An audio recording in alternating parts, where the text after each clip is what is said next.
व्याख्यामुद्रां करसरसिजै पुस्तकं शङ्खचक्रे बिभ्रद्भिन्नस्फटिकरुचिरे पुण्डरीके निषण्णः अम्लानश्रीरमृतविशदैरंशुभिः प्लावयन् मामाविर्भूयादनगमहिमा मानसे वागधीशः नमस्ते प्राणेश प्रणत विभवाय मणिमगाः नमस्वामिन् रामप्रियतमनमन् गुरुगुण नमस्तुभ्यं भीम प्रबलतम कृष्णेष्ट भगवन् नमः श्रीमन्मध्वप्रदिश सुदर्शन्नो जय जय श्री गुरुभ्यो नमः नारायणं सुरगुरुं जगदेकनाथं भक्तप्रियं सकललोकनमस्कृतं च त्रैगुण्यवर्जितमजं विभवाद्यमीशं वन्दे भवग्रम् अमरासुरसिद्धवन्द्यं नारायणं नमस्कृत्य नरं चैव नरोत्तमं देवीं सरस्वतीं व्यासं ततो जयमुदीरे। ತುಳಸಿ ಸಮೀಕ್ಷೆಯ ಚಿಂತಕರಿಗೆ ಮತ್ತೆ ವಂದನೆಗಳು. 7ನೆಯ ಪ್ರವಚನ ತುಳಸಿಯ ಮಾಲೆಯ ಬಗ್ಗೆ ಕೆಲವು ಮಾತುಗಳನ್ನು ನಾವು ಕೇಳಿದ್ದೇವೆ. ತುಳಸಿಯ ಕಾಷ್ಟದಿಂದ ಮಾಡಿದ ಮಣಿಗಳ ಮಾಲೆಗೆ ಧಾರಣೆಗೂ ಜಪಕ್ಕೂ ಬಹಳಷ್ಟು ಫಲ ಪುಣ್ಯಗಳಿವೆ. ಅದನ್ನು 1000 ತಲೆ ಹೊಳ್ಳ ಶೇಷನು ಹೇಳಿ ಮುಗಿಸಲಾರ ಅನ್ನುವಷ್ಟರ ಮಟ್ಟಿಗೆ ಅದರ ಪ್ರಾಶಸ್ತ್ಯವನ್ನು ತಂತ್ರಗಳು ಬಣ್ಣಿಸಿವೆ. ತುಳಸಿ ಕಾಷ್ಠ ಮಣಿಭಿ ಕೃತಾಯ ಜಪಮಾಲಿಕ ತುಳಸ್ಯಾಸ್ತು ಫಲಂ ನಾಲಂ ವಕ್ತುಂ ಶೇಷೋಪಿ ತತ್ವತಃ. ಅದರ ಬೆಲೆ, ಅದರ ಎತ್ತರ ಬಹಳಷ್ಟು ಇದೆ ಅಂತ. ಎಷ್ಟು ದೊಡ್ಡ ಮಣಿಯಿಂದ ಜಪಮಾಲೆಯನ್ನು ಮಾಡಬೇಕು ಅದನ್ನು ಗಮನಿಸಲಿಲ್ಲ, ಕೆಲವರು ಕೇಳಿದ್ದು ಇಲ್ಲ. ಯಾಕೆಂದ್ರೆ ಎಲ್ಲರ ಕೈಯಲ್ಲಿ ಒಂದೊಂದು ರೀತಿಯ ಅಳತೆಯಲ್ಲಿ ಜಪಮಾಲೆಯ ಮಣಿ ಇರುತ್ತದೆ.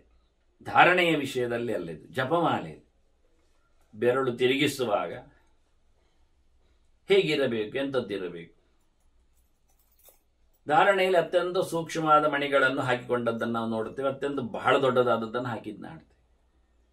ಇಲ್ಲಿ 3 ಮುಖದಿಂದ ಪ್ರಮಾಣಗಳ ಬಗ್ಗೆ, ಮಣಿಯ ಪ್ರಮಾಣ ಅಳತೆಯ ಬಗ್ಗೆ ಮಾತನ್ನು ಉಲ್ಲೇಖ ಮಾಡಿದ್ದಾರೆ.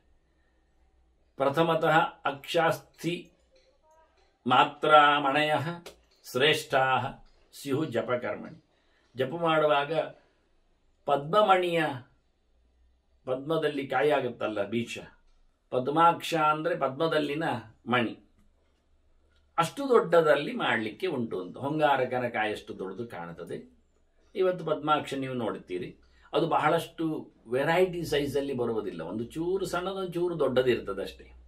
ಹಾಗಾಗಿ ಪದ್ಮಮಣಿಯಷ್ಟು ದೊಡ್ಡ ಮಟ್ಟಿನಲ್ಲಿ ತುಳಸಿ ಮಣಿಯನ್ನು ಮಾಡಿಕೊಂಡು ಜಪ ಮಾಡಲಿಕ್ಕೆ ಉಂಟು ಅಂತ ಜಪಸರದ ಅಳತೆಯನ್ನು ಉಲ್ಲೇಖ ಮಾಡಿದ್ದಾರೆ. ಇದು ಪ್ರಥಮ ಪಕ್ಷ. ಪದ್ಮಾಕ್ಷ ಮಾತ್ರಾಮಣಯ ಅದರ ಅಳತೆ ಇತ್ತು. ಇನ್ನು ಧಾತ್ರಿ ಫಲಾಸ್ತಿಮಾಲಾತು ಮಧ್ಯಮ ಕಮಲಾಸನ. ಜಪ ಮಾಡುವಾಗ ನೆಲ್ಲಿಯ ಕಾಯಿ ಉಂಟಲ್ಲ, ನೆಲ್ಲಿ ಗಾತ್ರ ಅಲ್ಲ, ನೆಲ್ಲಿಯ ಕಾಯಿ ಗಾತ್ರ ಒಳಗಿತ್ತು, ಅಷ್ಟು ದೊಡ್ಡದ್ದು. ಅದು ಸ್ವಲ್ಪ ವೃತ್ತಾಕಾರದಲ್ಲೇ ಬರ್ತದೆ ನೋಡಿಕೊಳ್ಳಿಕ್ಕೆ ಬಂದರೆ. ಇದು ದೀರ್ಘ ವೃತ್ತದಲ್ಲಿತ್ತು ಕಮಲಮಣಿ. ಇದು ಸ್ವಲ್ಪ ಅದಕ್ಕಿಂತ ಸಣ್ಣದು ಬರ್ತದೆ. ಕಮಲಮಣಿಯನ್ನು ನಾವು ವೃತ್ತದಲ್ಲಿ ತಂದರೆ ಎಷ್ಟಾಗಬಹುದು ಅಷ್ಟು ನೆಲ್ಲಿಕಾಯಿ ಇದ್ದಾದರೆ ಅದು ಪರವಾಗಿಲ್ಲ, ಅದು ಒಂದು ಸೈಜ್, ಅದು ಮಧ್ಯಮ. ಬದರಿಯಸ್ತಿ ಪ್ರಮಾಣ ಅಸ್ತು. ಇನ್ನು ಬೊಗರೆ ಹಣ್ಣು ಉಂಟಲ್ಲ, ಇವತ್ತಿನ ಬೊಗರೆ ಹಣ್ಣಲ್ಲ, ಇವತ್ತು ನಾವು ಕಸಿ ಬೊಗರೆ ಹಣ್ಣು ಅಂತ ಹೇಳಿಕೊಂಡು ಓವೆಲ್ ಶೇಪಿನ ದೊಡ್ಡ ಮಟ್ಟದ ಹಣ್ಣನ್ನು ನೋಡ್ತೀವಿ. ಲಿಂಬೆ ಹಣ್ಣಿನ ಗಾತ್ರದಷ್ಟು ಸಾಮಾನ್ಯ ಬರುವಂಥದ್ದು. ಅದರದ್ದು ಕಾಯಿ ಉದ್ದ. ಈಗ ಅದಲ್ಲ, ಇದು ಮುಳ್ಳಿರತಕ್ಕಂಥ ಮರ, ಕಾಟು ಬದರಿ ಬೊಗರೆ. ನಿಮಗೆ ದೊಡ್ಡ ಮಟ್ಟಿನಲ್ಲಿ ಆ ಮರವನ್ನು ನೋಡಲೇಬೇಕು ಅಂತ ಆಸೆ ಆಗುವುದಾದರೆ ಸುಮಾರಾಗಿ ಕೆಲವರು ಅದನ್ನು ರುದ್ರಾಕ್ಷಿ ಮಣಿಯ ಜೊತೆಯಲ್ಲಿ ಸೇರಿಸಿಕೊಂಡು ಮೋಸ ಮಾಡುತ್ತಾರೆ. ಹಾಗೆಯೇ ಕಾಣ್ತದೆ, ಕಜ್ಜಿ ಕಜ್ಜಿ ಮೈಯಲ್ಲಿ ಇರ್ಲಿಕ್ಕೆ ಹೋಗಿ ದಾರೆ ಇರುವುದಿಲ್ಲ, ದ್ವಾರ ಇರುವುದಿಲ್ಲ, ರೇಖೆ ಇರುವುದಿಲ್ಲ. ಆದರೆ ಪಕ್ಕ ನೋಡಿದಾಗ ಅದು ಸ್ವಲ್ಪ ಪೇಟ್ಲೆಕಾಯಿಯಿಂದ ಸ್ವಲ್ಪ ದೊಡ್ಡದು ಕಾಣುತ್ತದೆ, ನೆಲ್ಲಿಯ ಒಳಗಿನ ಬೀಜಕ್ಕಿಂತ ಸ್ವಲ್ಪ ಸಣ್ಣದು ಬರ್ತದೆ. ನಾನು ಹೇಳಿದಲ್ಲ, ನಿಮಗೆ ನೋಡಲೇಬೇಕು ಮರ ದೊಡ್ಡ ಮಟ್ಟಿನಲ್ಲಿ ಬೊಗರೆ ಒಂದೊಮ್ಮೆ ಆಯ್ಕೆ ಮಾಡಬೇಕು, ಬಿದ್ದರೆ ಸಿಗುತ್ತಾ ಅಂತ ಹುಡುಕ್ಬೇಕಾಗಿದ್ದರೆ ಮರದ ಬಳಿಗೆ ಹೋಗ್ಬೇಕು ನೀವು. ಅದೇ ಮರ ಎಲ್ಲಿ ಹೇಳಬೇಕಲ್ಲ, ಮರ ಬ್ರಹ್ಮಾವರ ದೇವಸ್ಥಾನದ ಮಹಾಲಿಂಗೇಶ್ವರ ದೇವಸ್ಥಾನದ ಪಕ್ಕದಲ್ಲಿದೆ, ಪ್ರಾಣದೇವರ ಗುಡಿಯ ಪಕ್ಕದಲ್ಲಿದೆ. ದೇವಸ್ಥಾನದ ಹಿಂಬದಿ ಆಗ್ತದೆ, ಅದು ಪ್ರಾಣದೇವರ ಬದಿಯಲ್ಲಿ ಆಗ್ತದೆ. ಪ್ರಾಣದೇವರನ್ನು ನೋಡುವ ಮುಂಚೆನೆ ಕೋಟೆ ಆಂಜನೇಯ ಅಂತ ಹೆಸರು ಇರ್ಬೋದು, ಗೊತ್ತಿಲ್ಲ. ಮುಖ್ಯ ಪ್ರಾಣನಿಗೆ ಭಾರಿ ಕಾರಣಿಕನಾದ ಮುಖ್ಯ ಪ್ರಾಣವ, ಯಾರದನ್ನು ಗಮನಿಸುವುದಿಲ್ಲ ಆ ಗುಡಿಯನ್ನು. ಅದು ದೇವಸ್ಥಾನದ ಹೊರಗದ್ದಿಯಲ್ಲಿದೆ. ಅದರ ಪಕ್ಕದಲ್ಲಿ ಒಂದು ದೊಡ್ಡ ಬೊಗರೆ ಮರ ಇದೆ, ಬೊಗರೆ ಹಣ್ಣು. ನಿಜವಾಗಿ ಬದರಿ ಷಂಡ ವಿಶೇಷ ಮಂಡಿತೆ ಅಂತ ಬದರಿ ಹೆಸರು ಬರಲಿಕ್ಕೆ ಕಾರಣವೇ ಅದು. ನಿಜವಾಗಿ ಬಾದರಾಯಣ ಅಂತ ಹೆಸರು ಬರಲಿಕ್ಕೆ ಹೇರಳವಾಗಿ ಬದರಿ ಕ್ಷೇತ್ರದಲ್ಲಿ ಆ ಮರಗಳು ಇದ್ದವು, ಇರ್ತದೆ. ಅಲ್ಲಿದ್ದ ಹಣ್ಣನ್ನೇ ತಿಂದುಕೊಂಡು ಬದುಕುವವರು ಅಂತವರೆಲ್ಲ ಭಾರಿ ಚಂದ. ಪುರಾಣಗಳ ಪುಟಗಳಲ್ಲಿ ನೋಡ್ಲಿಕ್ಕೆ ಹೋದರೆ ಹಿಮಾಲಯದ ತಪ್ಪಲುಗಳು, ಹಿಮಾಲಯ ಪ್ರಾಂತಗಳು, ಅತ್ತ ಕೃತಮಾಲಾ ನದಿ, ಇನ್ನು ಮಂದಾಕಿನಿ, ಇನ್ನೂ ಅನೇಕ ಪಾಪನಾಶಿನಿ ಕ್ಷೇತ್ರಗಳಲ್ಲಿ ಎಲ್ಲ ಅನೇಕ ಬಗೆಯ ಮರಗಳು, ಹೂಗಳು, ಹಣ್ಣುಗಳು ಎಲ್ಲ ಇವೆ ಅಂತ ಪುರಾಣಕಾರರು ಬಣ್ಣಿಸ್ತಾರೆ. ನಾವಿವತ್ತು ಹವಾಮಾನ ವೈಪರೀತ್ಯ, ಅದು ಆಗುವುದಿಲ್ಲ ಋತುಗೆ ಅಂತ ಹೇಳಿಕೊಂಡು ಹೇಳುತ್ತೇವೆ. ಅವರು ಎಲ್ಲವನ್ನು ಉಲ್ಲೇಖ ಮಾಡಿ ತೋರಿಸ್ತಾರೆ ನಮಗೆ. ಅಂದ್ರೆ ಆ ರೀತಿಯಲ್ಲಿ ಹಿಂದೆ ಆಗ್ತಿತ್ತು, ಹಾಗೂ ವ್ಯವಸ್ಥೆಗಳಿದ್ದವು. ಮತ್ತು ಎಂದೋ ಕಾಲದಲ್ಲಿ ಸಮುದ್ರವು, ಈಗ ಪರಶುರಾಮ ಸೃಷ್ಟಿ ಮಾಡಿದ್ದೀಚೆ ಆದ್ದರಿಂದ ನೆಲವನ್ನು, ಅದರಿಂದ ಸಮುದ್ರ ಸ್ವಲ್ಪ ಆಚೆ ಇತ್ತಲ್ವ, ಹಾಗಾಗಿ ಸಮುದ್ರವೇ ಒಂದು ಸರ್ತಿ ಬಡಿದಿತ್ತು, ಮುಳುಗಿಸಿತ್ತು. ಯಾಕೆಂದ್ರೆ ನಾನೊಂದೊಮ್ಮೆ ಬದರಿಗೆ ಹೋದಾಗ ಲ್ಯಾಂಡ್ ಸ್ಲೈಡ್ ಆದಾಗ ನಾನು ಅಲ್ಲಿ ಸಿಕ್ಕಿ ಬಿದ್ದಿದ್ದೆ. ಆಗ ಬಿದ್ದ ಮಣ್ಣುಗಳನ್ನು, ಕಲ್ಲುಗಳನ್ನು ಅರಸುತ್ತಾ ತಿರುಗುತ್ತಾ ಇದ್ದಾಗ ನನಗಲ್ಲಿ ಚಿಪ್ಪುಗಳು ಸಿಕ್ಕಿದವು, ಮೀನಿನ ಚಿಪ್ಪುಗಳೆಲ್ಲ. ಇದು ಹೇಗೆ ಸಾಧ್ಯ ಆಗ್ತದೆ? ಚಿಪ್ಪುಗಳು ಮಣ್ಣಡಿಯಲ್ಲಿ ಸಿಗಬೇಕಾದ್ರೆ ಅದು ಸಮುದ್ರ ಆವರಿಸಿರಲೇಬೇಕಲ್ಲ, ಅಷ್ಟು ಎತ್ತರದ ಜಾಗವನ್ನು, 16,000 ಅಡಿ ಎತ್ತರದ ಜಾಗವನ್ನು. ಅಂದರೆ ಸಮುದ್ರ ಹತ್ತಿರ ಇತ್ತು. ಆಗ ಮಧ್ಯಪ್ರದೇಶಕ್ಕೆ ಮುಗಿದಿತ್ತು. ಗೋವಾದ ನಂತರದಲ್ಲಿ ಗೋಕರ್ಣದ ಈಚೆ ಎಲ್ಲ ಪರಶುರಾಮನ ಸೃಷ್ಟಿ ಆದ್ದರಿಂದ ಆಚಿನ ಪ್ರದೇಶ ಪೂರ್ತಿ ಉಪ್ಪು ನೀರಿನಿಂದ ತುಂಬಿದ್ದ ಒಂದು ಚೊಂಬಿನಾಗಿತ್ತು. ಹಾಗಾಗಿ ಅಲ್ಲಿ ಹೇರಳವಾಗಿ ಎಲ್ಲ ರೀತಿಯ ಮರಗಿಡಗಳು, ಹೂ ಹಣ್ಣುಗಳು ಎಲ್ಲ ಆಗಿದ್ದವು ಎನ್ನುವುದು ಸತ್ಯ. ಮತ್ತು ಯಾವುದೋ ಒಂದು ಘಟ್ಟದಲ್ಲಿ ಮಣ್ಣಿನ, ಹವಾಮಾನದ, ನೀರಿನ ಹೆಚ್ಚು ಕಡಿಮೆಯಿಂದ, ಸವಕಳಿಯಿಂದ ಅದು ಹೋಗಿರ್ಬೋದು. ಅಂತೂ ಬದರಿಯ ಬೀಜದಷ್ಟು ಅದರಿಂದ ಮಾಡುವುದಲ್ಲ, ಅದರಷ್ಟು ದೊಡ್ಡ ಗಾತ್ರದ ಮಣಿಯಿಂದ ಮಾಡಿದರೆ ಅದು ಕನಿಷ್ಠ ಮಣೆಯ ಸ್ಮೃತ, ಅದು ಗಾತ್ರದಲ್ಲಿ ಅತ್ಯಂತ ಕೆಳಮಟ್ಟದ್ದು ಅಂತ. ಹೀಗೆ 3 ಬಗೆಯಿಂದ ಮಣಿಯನ್ನು ಮಾಡಿಕೊಂಡು ಜಪ ಮಾಡಲಿಕ್ಕೆ ಬರ್ತದೆ. ಜಪಮಣಿ ಸರ ಇಷ್ಟು ಗಾತ್ರದಲ್ಲಿ ಇರಬೇಕೆನ್ನುವುದು ಸತ್ಯ. ಇದಕ್ಕಿಂತ ಸಣ್ಣ ಗಾತ್ರಕ್ಕೆ ಹೋಗಬಾರದು, ಅದು ಪ್ರಯೋಜನ ಇಲ್ಲ. ಅದಕ್ಕಿಂತ ದೊಡ್ಡ ಗಾತ್ರದಲ್ಲಿ ಅದು ಸರಿಯಲ್ಲ ಆ ಲೆಕ್ಕಾಚಾರದಲ್ಲಿ. ಇದು ಸ್ಪಷ್ಟವಾದಂತಹ ಒಂದು ಮಣಿಯ ಅಳತೆಯ ಒಂದು ಸೊಗಸಾದ ಪ್ರಮಾಣ ವಾಕ್ಯ. ಅಥಮಾಲಾಂ ತತಃ ಶುದ್ಧಾಂ ಸಾಳಗ್ರಾಮ ಸಮರ್ಪಿತಾಂ ಅಷ್ಟಾಕ್ಷರಾದಿ ಮಂತ್ರೈಸ್ತು ಮಂತ್ರಿತಾಂ ಗುರುಹಸ್ತತಃ ಗೃಹೀತ್ವಾ ಕುಂಕುಮಾಕ್ರಾಂತ ಪ್ರಣಮ್ಯ ಜಪಮಾಚರೇತ್ ಅಂತೇಳಿ, ಜಪ ಮಾಡುವ ಮುಂಚೆ ಅದನ್ನು ಏನು ಮಾಡಲಿಕ್ಕೆ ಉಂಟು ಹೇಳುವಾಗ, ಮಾಲಾ ಶುದ್ಧಿ ವಿಧಾನ ತುಂಬ ವಿಷಯ ಇದೆ. ನಾನು ತುಳಸಿಯ ಬಗ್ಗೆ ಹೇಳಲಿಕ್ಕೆ ಹೋಗುವುದರಿಂದ ಅದನ್ನು ಹೆಚ್ಚು ಮಲ್ಲಿ ಮಾತಾಡಲಿಲ್ಲ. ಈ ಬಾರಿ ಮತ್ತೆ ಈ ಪ್ರಮಾಣದಿಂದ ಹೇಳುವಾಗ ದೇವರ ಮೇಲೆ ಇಡಬೇಕು ಎನ್ನುವುದರಲ್ಲಿ ಸಾಳಗ್ರಾಮದ ಮೇಲೆ, ನಿತ್ಯ ಸನ್ನಿಧಾನವುಳ್ಳ ಸಾಳಗ್ರಾಮದ ಮೇಲೆ ತುಳಸಿಯನ್ನು ಇಡಬೇಕು. ತುಳಸಿ ಕಾಷ್ಟದ ಸರವನ್ನು. ಯಾಕೆ? ಸಾಳಗ್ರಾಮ ನಿರ್ಮಾಣಗೊಳ್ಳುವಲ್ಲಿ ವಿಶೇಷಾಂಶ ಇರುವುದೇ ತುಳಸಿಯಿಂದ. ಅದಿಬ್ಬರು ಮಾತಾಡಿಕೊಂಡ ಕತೆ ಇನ್ನೊಮ್ಮೆ ನೋಡುವ. ಸಾಳಗ್ರಾಮ ಹುಟ್ಟಿದ ಕತೆ, ತುಳಸಿ ಹುಟ್ಟಿದ ಕಥೆಯಲ್ಲಿ ಬರ್ತದೆ. ಹಾಗಾಗಿ ನಿತ್ಯ ನಿರಂತರವಾಗಿ ಸಾಳಗ್ರಾಮವು ತುಳಸಿಯಿಂದ ದೂರ ಇರಬಾರದು. ಹಾಗಾಗಿ ಅದರ ಮೇಲೆ ಹಾಕಿರತಕ್ಕಂಥ ಮಣಿಮಾಲೆ ಯೋಗ್ಯವಾಗಿದೆ. ಅದನ್ನು ಅಷ್ಟಾಕ್ಷರದಿಂದ, ನಾರಾಯಣ ಅಷ್ಟಾಕ್ಷರ ಜಪವನ್ನು ಮಾಡಿಕೊಂಡು, ಹಿಂದೆ ಗಾಯತ್ರಿ ಜಪದ ಪ್ರಮಾಣ ಕೊಟ್ಟಿದ್ದೆ, ಈಗ ಅಷ್ಟಾಕ್ಷರ ಆದಿ ಅಂತಾರೆ. ಪ್ರಣಮ, ಅಷ್ಟಾಕ್ಷರ, ವ್ಯಾಹೃತಿ, ಪುರುಷ ಸೂಕ್ತ, ಅಷ್ಟಮಹಾಮಂತ್ರಗಳು, ವಿಷ್ಣು ಮಂತ್ರ, ಮಾತೃಗಾ ಮಂತ್ರಗಳು ಪ್ರಧಾನವಾಗಿ, ಅಜಾದಿಗಳು, ಇವನ್ನೆಲ್ಲ ಜಪಿಸಿಕೊಂಡು ಆನಂತರ ಅದನ್ನು ಗುರುಗಳ ಕೈಗೆ ಕೊಟ್ಟು ತಗೊಳ್ಳಿಕ್ಕೆ, ಗುರುಹಸ್ತತಃ ಗೃಹೀತ್ವ. ಅದರ ಮೇಲೆ ಅದಕ್ಕೊಂದು ಕುಂಕುಮ ಕೇಸರಿಯ ಅಂಜನವನ್ನು ಪೇಸ್ಟ್ ಒಂದು ದೃಷ್ಟಿಯಿಂದ ಹಚ್ಚಲಿಕ್ಕೆ ಉಂಟು. ಅಂದರೆ ಹಾಳಾಗದಂತೆ ಮಾಡಿಕೊಳ್ಳಿಕ್ಕೆ ಈಗ ಅದು ಆಗದೇ ಇರಲಿಕ್ಕೋಸ್ಕರ ಏನು ಮಾಡ್ತಾರೆ ಕೇಳಿದರೆ ಮಣಿಯನ್ನು ಕಟ್ಟುವ ಮುಂಚೆಯೇ ಅದನ್ನು ಬೆಣ್ಣೆಯಲ್ಲಿ ನೆನೆಸಿಡ್ತಾರೆ. ಆ ಬೆಣ್ಣೆ ಹೇಗಿರ್ತದೆ ಅಂದರೆ ಅದಕ್ಕೆ ಅರಸಿನ ಕೋಡನ್ನು ತೇಯ್ದು ಪೇಸ್ಟ್ ಮಾಡಿ ಆ ಬೆಣ್ಣೆಗೆ ಕಲಸಿಬಿಡುತ್ತಾರೆ. ಹೀಗೆ ಒಂದು ರೀತಿಯಿಂದ ಮಣಿಯನ್ನು ಬಾಳಿಕೆ ಬರಿಸುವ ವಿಧಾನ. ಹಾಗಾಗಿ ಒಂದು ರೀತಿಯ ಹಳದಿ ಕಲರ್ನಲ್ಲಿ ನಮಗೆ ಆ ಕಾಯಿಗಳು ಕಾಣುತ್ತವೆ. ಅದು ಕೇವಲ ಹಳದಿ ಹಾಕಿದ್ದಲ್ಲ, ಹಳದಿ ಕೋಡು ಅರೆದ ಪೇಸ್ಟನ್ನು, ಗಂಧವನ್ನು, ಮುದ್ದೆಯನ್ನು ಬೆಣ್ಣೆಗೆ ಬೆರೆಸಿ ಅದರಲ್ಲಿ ನೆನೆಸಿಡುವ ಕ್ರಮ. ಇದು ಒಂದು ಪ್ರೋಸೆಸ್. ಇನ್ನೊಂದು ತುಪ್ಪದಲ್ಲಿ ಹಾಕಿಡುವ ಒಂದು ರೀತಿ ಇದೆ, ಬಹಳ ಕ್ಲಿಷ್ಟವಾದ ಕಥೆ ಅದು. ಮಗದೊಂದು ಪ್ರೋಸೆಸ್ಸು ಕಾಯಿಯನ್ನು ಶುದ್ಧವಾದ ಎಳ್ಳೆಣ್ಣೆ ಅದರಲ್ಲಿ ಹಾಕುವ ವಿಧಾನ. ಇವೆಲ್ಲ ಅರಿತು ಮಾಡಿದಾಗ ಮಾತ್ರ ಅರ್ಥ ಆಗುವ ವಿಷಯಗಳು. ಇದು ಕಾಯಿಯ ಬಾಳಿಕೆ, ಸಾಯುವವರೆಗೆ ಆ ಕಾಯಿ ಹಾಳಾಗುವುದಿಲ್ಲ. ಇದು ನನ್ನ ಅನುಭವ. ನನ್ನ ಕೈಯಲ್ಲಿನ ಜಪಮಾಲೆ ಉತ್ತಮ ಮಟ್ಟದಲ್ಲಿನ ಪ್ರಮಾಣದ್ದು, ಕ್ರಮಬದ್ಧವಾಗಿ ಪದ್ಮಾಕ್ಷಿಗೆ ಅನುಕೂಲವಾದಂತಹ ಕಾಯಿ, ಪೂರ್ಣ ಪ್ರಮಾಣದಲ್ಲಿಯೂ ಪೂರ್ಣ ಪ್ರಮಾಣದ್ದು, ಲೆಕ್ಕದಲ್ಲಿಯೂ ಪೂರ್ಣ ಪ್ರಮಾಣದ್ದು, 100ರ ಕಾಯದು. ಅದು ಇವತ್ತಿಗೆ ಅದಕ್ಕೆ ಸುಮಾರು 40 ವರ್ಷಗಳು ಮೇಲೆ ಆಗ್ತಾ ಬಂದಿದೆ. ಹಾಗೇ ಇದೆ, ಕ್ರಮಬದ್ಧವಾಗಿ ಗಟ್ಟಿಯಾಗಿ ಕಟ್ಟಿದ ಹಾಗೆ. ಒಂದು ಮಣಿಯು ಸಾಯಲಿಲ್ಲ, ಹಾಳಾಗಲಿಲ್ಲ. ಜಪಕ್ಕೆ ಮಾತ್ರ ಸೀಮಿತವಾಗುವಂತಹ ಮಣಿಸರ. ಅದು ಇನ್ನಷ್ಟು ಬಾಳಿಕೆಯನ್ನು ಬರುವುದರಲ್ಲಿ, ಜೀವಮಾನಕ್ಕೆ ಬರುವುದರಲ್ಲಿ ಏನು ತಪ್ಪಿಲ್ಲ. ಇದನ್ನು ಗಮನಿಸುವ ರೀತಿ ಹೇಳಿದ್ದು ನಾನು. ಅದನ್ನು ಅವರು ಕಾಯಿಯನ್ನು ಶುದ್ಧವಾದ ತುಳಸಿಯ ಕಾಷ್ಟ ಅದರಿಂದ ಮಾಡುವ ವ್ಯವಸ್ಥೆ ಮಾಡಿದ್ದನು. ಅದಾಗ ಹ್ಯಾಂಡ್ ಮೇಡ್, ಮಿಷನ್ ಮೇಡ್ ಅಲ್ಲ ಅದು. ನನ್ನ ಕಾಯಿ ಆ ಕಾಲದಲ್ಲಿ ಅದರ ಡ್ಯೂರೇಬಲ್ ಬಾಳಿಕೆಯ ಕಥೆಯಲ್ಲಿ ಅದನ್ನು ಉಲ್ಲೇಖ ಮಾಡಿದ ಕುಂಕುಮಾಕ್ರಾಂತ. ಹಾಗಾಗಿ ಇದು ನನಗಾಗ ಸಿಕ್ಕಿದ್ದಿರಲಿಲ್ಲ. ಕುಂಕುಮ ಅಷ್ಟು ಸಿಗುವುದಿಲ್ಲ ನಮಗೆ. ಕುಂಕುಮ ಕೇಸರಿ ಪೇಸ್ಟ್ ಅಷ್ಟು ಮಾಡಲಿಕ್ಕೆ ಕಷ್ಟ.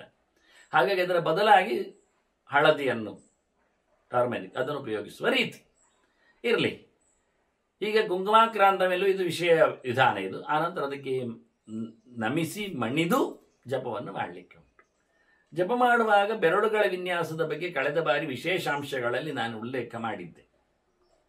ಆನಂತರದಲ್ಲಿ ಮಧ್ಯಮಾಧಮ ಪಕ್ಷ ಅಂತ ಹೇಳಿಕೊಂಡು ಕನಿಷ್ಠಿಕಾವನ್ನು, ತರ್ಜನಿಯನ್ನು ಹೇಳಿದ ಪ್ರಮಾಣಗಳನ್ನು ಕೂಡಿಸಿ ತೋರಿಸಿದ್ದೆ.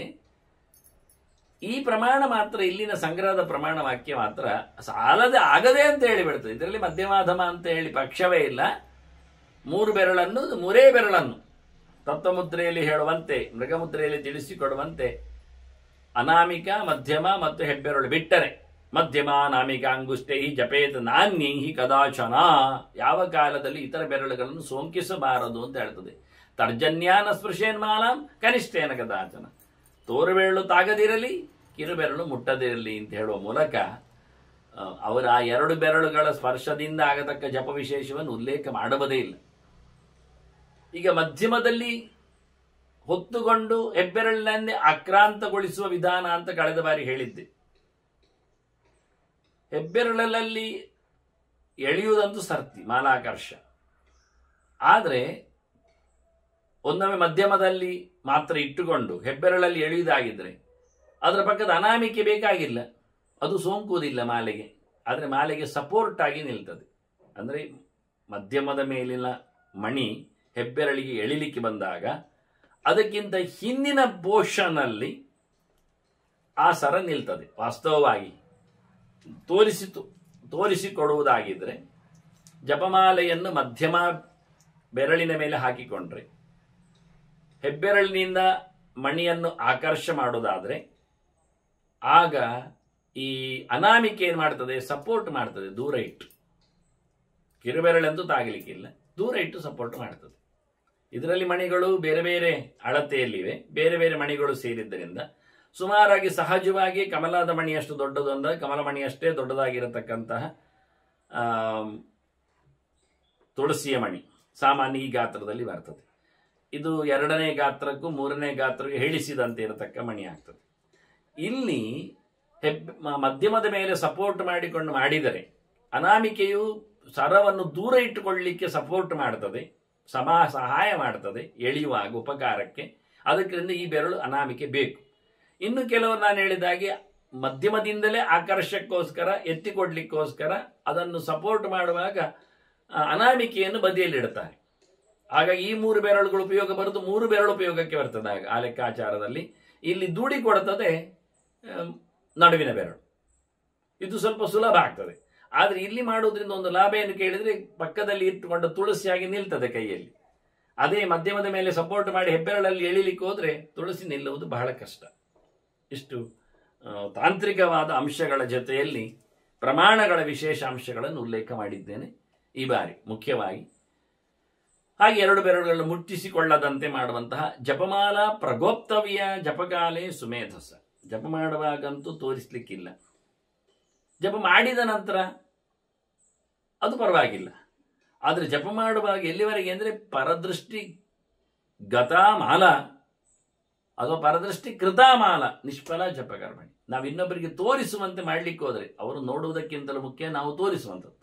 ಕೆಲವರಿಗೆ ಹಾಗಿರುತ್ತದೆ, ಜನರು ನೋಡ್ತಾರೆ ನಮ್ಮನ್ನು ಅನ್ನುವ ಆಕ್ಷೇಪ ನಾವು ಮಾಡಬಾರದು. ಜನರು ನೋಡ್ತಾರೆ, ನಾವು ತೋರಿಸಬೇಕು ಅಂತ ಮಾಡುವುದುಂಟು, ಅದು ನಮ್ಮ ತಪ್ಪು. ಎಕ್ಸ್ಪೋಸಿಂಗ್ ಅಂತ ಹೇಳ್ತೇವೆ. ಅವರು ನೋಡುವುದು ಕುತೂಹಲ, ಜನರಿಗೆ ನೋಡುತ್ತಾರೆ, ಇಡೀ ಪ್ರಪಂಚವನ್ನೇ ನೋಡ್ತಾರೆ, ಪ್ರಪಂಚದಲ್ಲಿನ ಪ್ರಾಣಿ ವಿಶೇಷಗಳನ್ನು ನೋಡದೇ ಇರ್ತಾರೆ. ನಾವು ನಮ್ಮನ್ನು ನೋಡಲಿ ಅಂತ ಹೇಳಿಕೊಂಡೇನು ಮಾಡಿಕೊಳ್ಳುತ್ತೇವೆ, ಅದು ವಿರೋಧ, ಅದು ತಪ್ಪು. ಜನ ಗುರುತಿಸ್ತಾರೆ ಎನ್ನುವ ಎಚ್ಚರ ಇರಲಿ, ಹಾಗೆ ನಾವು ನಮ್ಮನ್ನು ಕಾಪಾಡಿಕೊಳ್ಳುವ ಕೆಲಸ ಮಾಡಿಕೊಳ್ಳಿ. ಅದರಿಂದ ಪರದೆ ಜನರಿಗೆ ಹಾಕುವುದಲ್ಲ, ಪರದೆ ನಮಗೆ ಹಾಕೊಳ್ಬೇಕು ನಾವು. ಇದನ್ನು ಬಹಳ ಚಂದವಾಗಿ ರಾಮ ಹೇಳಿದ್ದು. ಹೆಂಗಸರಿಗೆ ಏನು ಪರದೆ ಕೇಳಿದ್ರೆ, ಶೀಲಮ ವರ್ಣಂ ಸ್ತ್ರೀಯ ಅಂತ. ಅವರಿಗೆ ಅವರ ಕ್ಯಾರೆಕ್ಟರೇ ಅವರ ಪರದೆ ಅಂತ. ಮತ್ತೆ ಹೊರಗೆ ಹಾಕಿದ ಪರದೆ ಅಲ್ಲ. ಹೊರಗೆ ಮುಖ ಮುಚ್ಚಿಕೊಂಡು ಮತ್ತೊಂದು ಮುಚ್ಚಿಕೊಂಡೆಲ್ಲ ಬರುವುದರಿಂದ ದೊಡ್ಡ ಸಂಗತಿ ಆಗಲಿಲ್ಲ. ಅವರು ತಮ್ಮ ವೃತ್ತದಿಂದ, ಶೀಲದಿಂದ, ನಡತೆಯಿಂದ ತಮ್ಮನ್ನು ತಾವು ಮುಚ್ಚಿಕೊಂಡಿರಬೇಕು ಅನ್ನುವ ನೆಲೆಯಲ್ಲಿ ಹೇಳ್ತಾರೆ. ಹಾಗಾಗಿ ಹೊರಗೆ ಬಟ್ಟೆ ಹಾಕ್ಕೊಂಡಿದ್ರು ಒಳಗಿಂದ ಮನಸ್ಸಿನಿಂದ ಕಾಮನೆಗಳನ್ನು, ಬಯಕೆಗಳನ್ನು ಅಥವಾ ಕಣ್ಣಿನ ಎಡೆಯಲ್ಲಿ ಜನರ ಕಥೆಗಳನ್ನು ಓದುವವರಾಗಿದ್ದರೆ ಇಂಥವರನ್ನು ಕೃಷ್ಣ ಮಿಥ್ಯಾಚಾರ ಅಂತ ಕರೀತಾನೆ, ಸುಳ್ಳು ಮೋಸಗಾರ ಅಂತ ಅವನನ್ನು ಹೊರಗಿಡುತ್ತಾನೆ. ಎಷ್ಟು ಇಂದ್ರಿಯಾಣಿ ಸಂಯಮ್ಯ ಯಾಸ್ತೆ ಮನಸಾಸ್ಮರನ್ ಅಂತ. ಹೊರಗಿನ ಇಂದ್ರಿಯಗಳನ್ನು ಮುಚ್ಚಿದ್ದಾನೆ, ಒಳಗಿನಿಂದ ಅವನ್ನೆಲ್ಲ ತೆರೆದಿದ್ದಾನೆ ಅಂದಾಗ ಮಿಥ್ಯಾಚಾರ ಆಗ್ತಾನೆ ಅಂತ. ಹಾಗಾಗಿ ಪರದೃಷ್ಟಿ ಕೃತಾಮಾನ, ನಾವು ಇನ್ನೊಬ್ಬರಿಗೆ ತೋರಿಸುವಂತೆ ಜಪ ಮಾಡಿದರೆ ಜಪ ವ್ಯರ್ಥ ಆಗ್ತದೆ. ಅಕ್ಷಮಾಲಾ ಪ್ರಗೋಪ್ತವ್ಯ ಗುರೋರಪಿನ ದರ್ಶಿ. ಆ ವಿಷಯದಲ್ಲಿ ಗುರುಗಳಿಗೂ ಕಾಣುವಂತೆ ಅಕ್ಷಮಾಲೆಯ ಪ್ರದರ್ಶನ ಜಪದ ಹೊತ್ತಿನಲ್ಲಿ ಆಗಬಾರದು ಅಂತ. ಇನ್ನು ಬಿದ್ದರೆ ಒಂದು 200 ಜಪ ಮಾಡಲಿಕ್ಕೆ ಕಳೆದ ಬಾರಿ ಚಿಂತನೆ ಕೊಟ್ಟರೆ ಇಲ್ಲಿ ಹೇಳ್ತಾರೆ ಅವರು ಸುಲಭವಾದ ವಿಧಾನ ಒಂದಿದೆ ಅಂತ. ಅಂದರೆ ನಮಗೆ ಸುಲಭ ಬೇಕು ಅಂತ ಹೇಳಲಿಕ್ಕೋಸ್ಕರ ಮತ್ತೊಂದು ಪ್ರಮಾಣ. ಯಾರೋ ಜಪ ಮಾಡುವಾಗ ಬಿದ್ದದ್ದಕ್ಕೆ ಜಪ ಮಾಡಲಿಕ್ಕೆ 200 ಹೇಳಿದ್ರೆ ಮತ್ತೆ 200 ಮಾಡುವಾಗ ಬಿದ್ದರೆ ಏನು ಕೇಳಿದ್ರು, ಇದು ನಮ್ಮದು ಚಕ್ರಬಡ್ಡಿ ಕ್ರಮ ಆಗ್ತದೆ. ಹಾಗಾಗಿ ಇದು ಆಗುವಂಥದ್ದಲ್ಲ. ಬೀಳದಂತೆ ಜಪ ಮಾಡುವುದು ಅಂದರೆ, ನಿಜವಾಗಿ ಬೀಳದಂತೆ ಜಪ ಮಾಡುವುದು ಅಂದರೆ ಎಚ್ಚರ ಇದ್ದು ಜಪ ಮಾಡುವುದು ಅಂತ ಅರ್ಥ. ಮನಸ್ಸಿನಲ್ಲಿ ಏನೋ ಯೋಚನೆ ಮಾಡಿಕೊಂಡು ಜಪ ಮಾಡಿದ್ರೆ ಬೀಳ್ತದೆ, ನಿದ್ದೆ ಮಾಡಿಕೊಂಡು ಮಾಡಿದ್ರು ಬೀಳ್ತದೆ, ಬೇರೆ ಕೆಲಸಕ್ಕೆ ಗಮನ ಕೊಟ್ಟಿದ್ರು ಬೀಳ್ತದೆ. ಹಾಗಾಗಿ ಬೀಳಬಾರದು ಅಂತ ಹೇಳಿದ್ದು, ಬಿದ್ದರೆ 200 ಜಪ ಮಾಡೋದ್ರೆ ಈ ಜಪಕ್ಕೆ ನೀನು ಅಟೆನ್ಷನ್ ಕೊಡು ಅಂತ ಹೇಳೋದ್ರಲ್ಲಿ ತಾತ್ಪರ್ಯ ಪ್ರಧಾನ. ಬೀಳಬಾರದು ಎನ್ನುವುದು ಸತ್ಯವೇ. ಪಾತೇತು ಜಪಮಾಲಾಯ ಮೇರೋ ಉಲ್ಲಂಘನೆ ಸತಿ ಪ್ರಾಣಾಯಾಮ ತ್ರಯಂ ಕೃತ್ವ ಧೃತ್ವ ಅಪೋಷಣ ಮಾಚರೇತ್. ಪ್ರಾಣಾಯಾಮ 3 ಮಾಡಲಿಕ್ಕೆ ಉಂಟು. ನಮಗೆ ಪ್ರಾಣಾಯಾಮ ಮಾಡೋದೇ ಗೊತ್ತಿಲ್ಲ, ಮತ್ತೆ ಒಂದು ತಪ್ಪಿಗೆ ಇನ್ನೊಂದು ತಪ್ಪಾಗುತ್ತೆ. ನಾನು ಪ್ರಾಣಾಯಾಮದ ಬಗ್ಗೆಯೂ ಸಂಧ್ಯಾ ಸಮೀಕ್ಷೆಯಲ್ಲಿ ಬರೆದಿದ್ದೇನೆ. 3 ಪ್ರಾಣಾಯಾಮ ಅಂದ್ರೆ ಏನು ಅಂತಲೂ ಬರೆದೇನು. 3 ಸರ್ತಿ ಮಂತ್ರ ಹೇಳೋದಲ್ಲ, 3 ಸರ್ತಿ ಪ್ರಾಣಾಯಾಮವೇ ಮಾಡಲಿಕ್ಕೆ, ರೇಚಕ ಪೂರಕ ಕುಂಭಗಳನ್ನೇ 3 ಸರ್ತಿ ಮಾಡಲಿಕ್ಕೆ ಮಾಡಿಕೊಳ್ಳಬೇಕು ಪೂರ್ಣ ಪ್ರಮಾಣದಲ್ಲಿ. ಹಾಗೆಯೇ ಮತ್ತೆ ಮೂಗು ಮಾತ್ರ ಹಿಡಿಯುವುದಲ್ಲ, ಹಾಗೆಯೇ ಆಚಮನ ಮಾಡಲಿಕ್ಕೆ ಉಂಟು. ಅದು ಬೀಳುವುದು ತಪ್ಪು, ಬೀಳಬಾರದು. ಅದಕ್ಕೆ ಪ್ರಾಯಶ್ಚಿತ್ತ ಮತ್ತೆ ಹೆಚ್ಚುವರಿದ ಜಪ ಮಾಡಿ. ಇದು ಆ್ಯಡ್ ಅದೋ ಇದೋ ಕೇಳಬೇಡಿ. ಮತ್ತೆ ಬಿದ್ದದ್ದಕ್ಕೆ ಈಗ ಪ್ರಾಣಾಯಾಮ ಮಾಡೋದು ಜಪ ಮಾಡೋದು ಅಂತ. ಪ್ರಾಣಾಯಾಮ ಮಾಡಿ, ಆಚಮನ ಮಾಡಿ, ಜಪ ಪ್ರಾಯಶ್ಚಿತ್ತ 200 ಮುಗಿಸಿ ಮತ್ತೆ ನಿತ್ಯದ ಜಪಕ್ಕೆ ಹೋಗಿ. ಆ್ಯಡ್ ಆಗಲಿಕ್ಕೆ, ಇದು ಪ್ರೋಸೆಸ್ ಕಂಪ್ಲೀಟ್ ಆಗಲಿಕ್ಕೆ ಹೇಳಿದ್ದು ನಾನು. ಇದು ಅದು ಅಂತ ಅಲ್ಲ. ಅದು ಸುಲಭ ಇದೇ ಮಾಡ್ತೇವೆ, ಇದು ಸುಲಭ ಅದೇ ಮಾಡ್ತೇವೆ ಅಂತಲ್ಲ. ಬೀಳಿಸದಾಗೆ ನೋಡಿ, ಬಿದ್ದರೆ ಒಂದೊಮ್ಮೆ ಪ್ರಾಣಾಯಾಮ ನಡೆಸಿ ಆಚಮನೆ ಮಾಡಿ, ಆನಂತರ ಕ್ರಮ ಪ್ರಕಾರ ಒಂದು ಪ್ರಾಯಶ್ಚಿತ್ತಕ್ಕೋಸ್ಕರ 1 ಮಾಲೆ ರೌಂಡ್ ಆದರೂ ಜಪವನ್ನು, ಅಷ್ಟಾಕ್ಷರ ಮಹಾಮಂತ್ರವನ್ನು, ನಾರಾಯಣ ನಾರಾಯಣ ನಾರಾಯಣ ಜಪವನ್ನು ಮಾಡಿ ಮತ್ತೆ ನಿಮ್ಮ ಇಷ್ಟ ದೇವ ಜಪವನ್ನು ಮುಂದುವರಿಸಲಿಕ್ಕೆ ಆಗ್ತದೆ ಅಂತ. ಇನ್ನು ಸ್ತ್ರೀಯರಿಗಾಗುವಾಗ ನಿನ್ನೆ ಪ್ರೋಕ್ಷಣೆಗೆ ಮತ್ತು ಸ್ನಾನಕ್ಕೆ ನಮ್ಮ ಆಪೋ ಇಷ್ಟ ತಾಪ್ಯ ಸೂಕ್ತದ ಸಬ್ಸ್ಟಿಟ್ಯೂಟ್ ಆಗಿ ಕೆಲವು ಮಾತುಗಳನ್ನು ಮಂತ್ರಗಳನ್ನು ಪುರಾಣಗಳು ಕೊಟ್ಟದ್ದು ನಾರದೀಯ ಹೇಳಿದ್ದು ಅಂತ ಕೊಟ್ಟಿದ್ದೆ.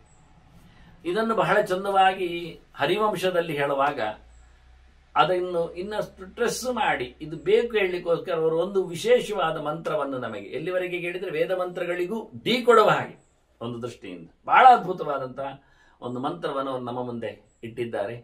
ಅದನ್ನು ನಾನು ಸಂಧ್ಯಾ ಸಮೀಕ್ಷೆಯ ಏನು ಹೇಳುವ ಮೂರಕ್ಕೋಸ್ಕರ ಇಟ್ಟುಕೊಂಡ ಕೆಲವು ಮಾತುಗಳಿವೆ ಅಲ್ಲ, ಅಂದರೆ ಎಕ್ಸೆಸ್ ಹೊರಗೆ ಇನ್ನು ಆಚಿನ ಮಾತುಗಳು ಅಂತ. ಆಪೋ ದೇವಿಯ ಋಷೀಣಾಂ ಹಿ ವಿಶ್ವಧಾತ್ರಿಯ ದಿವ್ಯಾ ಮದಂತ್ಯ ಯಾ ಶಂಕರಾ ಧರ್ಮದಾತ್ರಿಯ.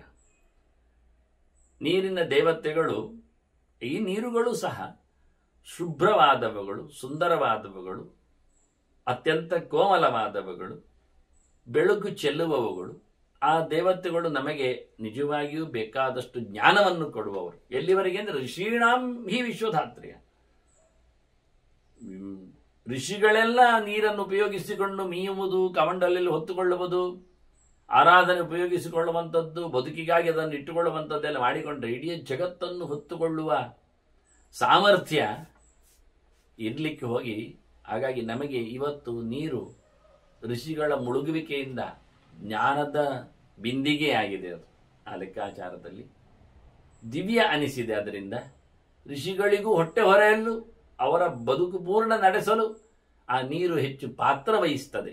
ದಿವ್ಯಾಹ ಮದಂತ್ಯ, ಭಾರಿ ಆನಂದ. ಒಂದು ನೀರು ಕುಡಿದಾಗ ಆಗುವ ಸುಖ ಖುಷಿ, ಅದಕ್ಕೆ ಜೀವನಂ ಹೆಸರು. ಇಡೀ ದೇಹದ ಮೇಲೆ ಅದಕ್ಕೆ ಒಂದು ರೀತಿಯ ಕರೆಂಟ್ ಪಾಸ್ ಆದಾಗಿ, ವಿದ್ಯುತ್ ಪಾಸ್ ಆದಾಗಿ ನೀರು ಕುಡಿದಾಗ ಆಗುತ್ತೆ. ಅದನ್ನ ಉಲ್ಲಾಸವನ್ನು ಕೊಡುವಂಥದ್ದು.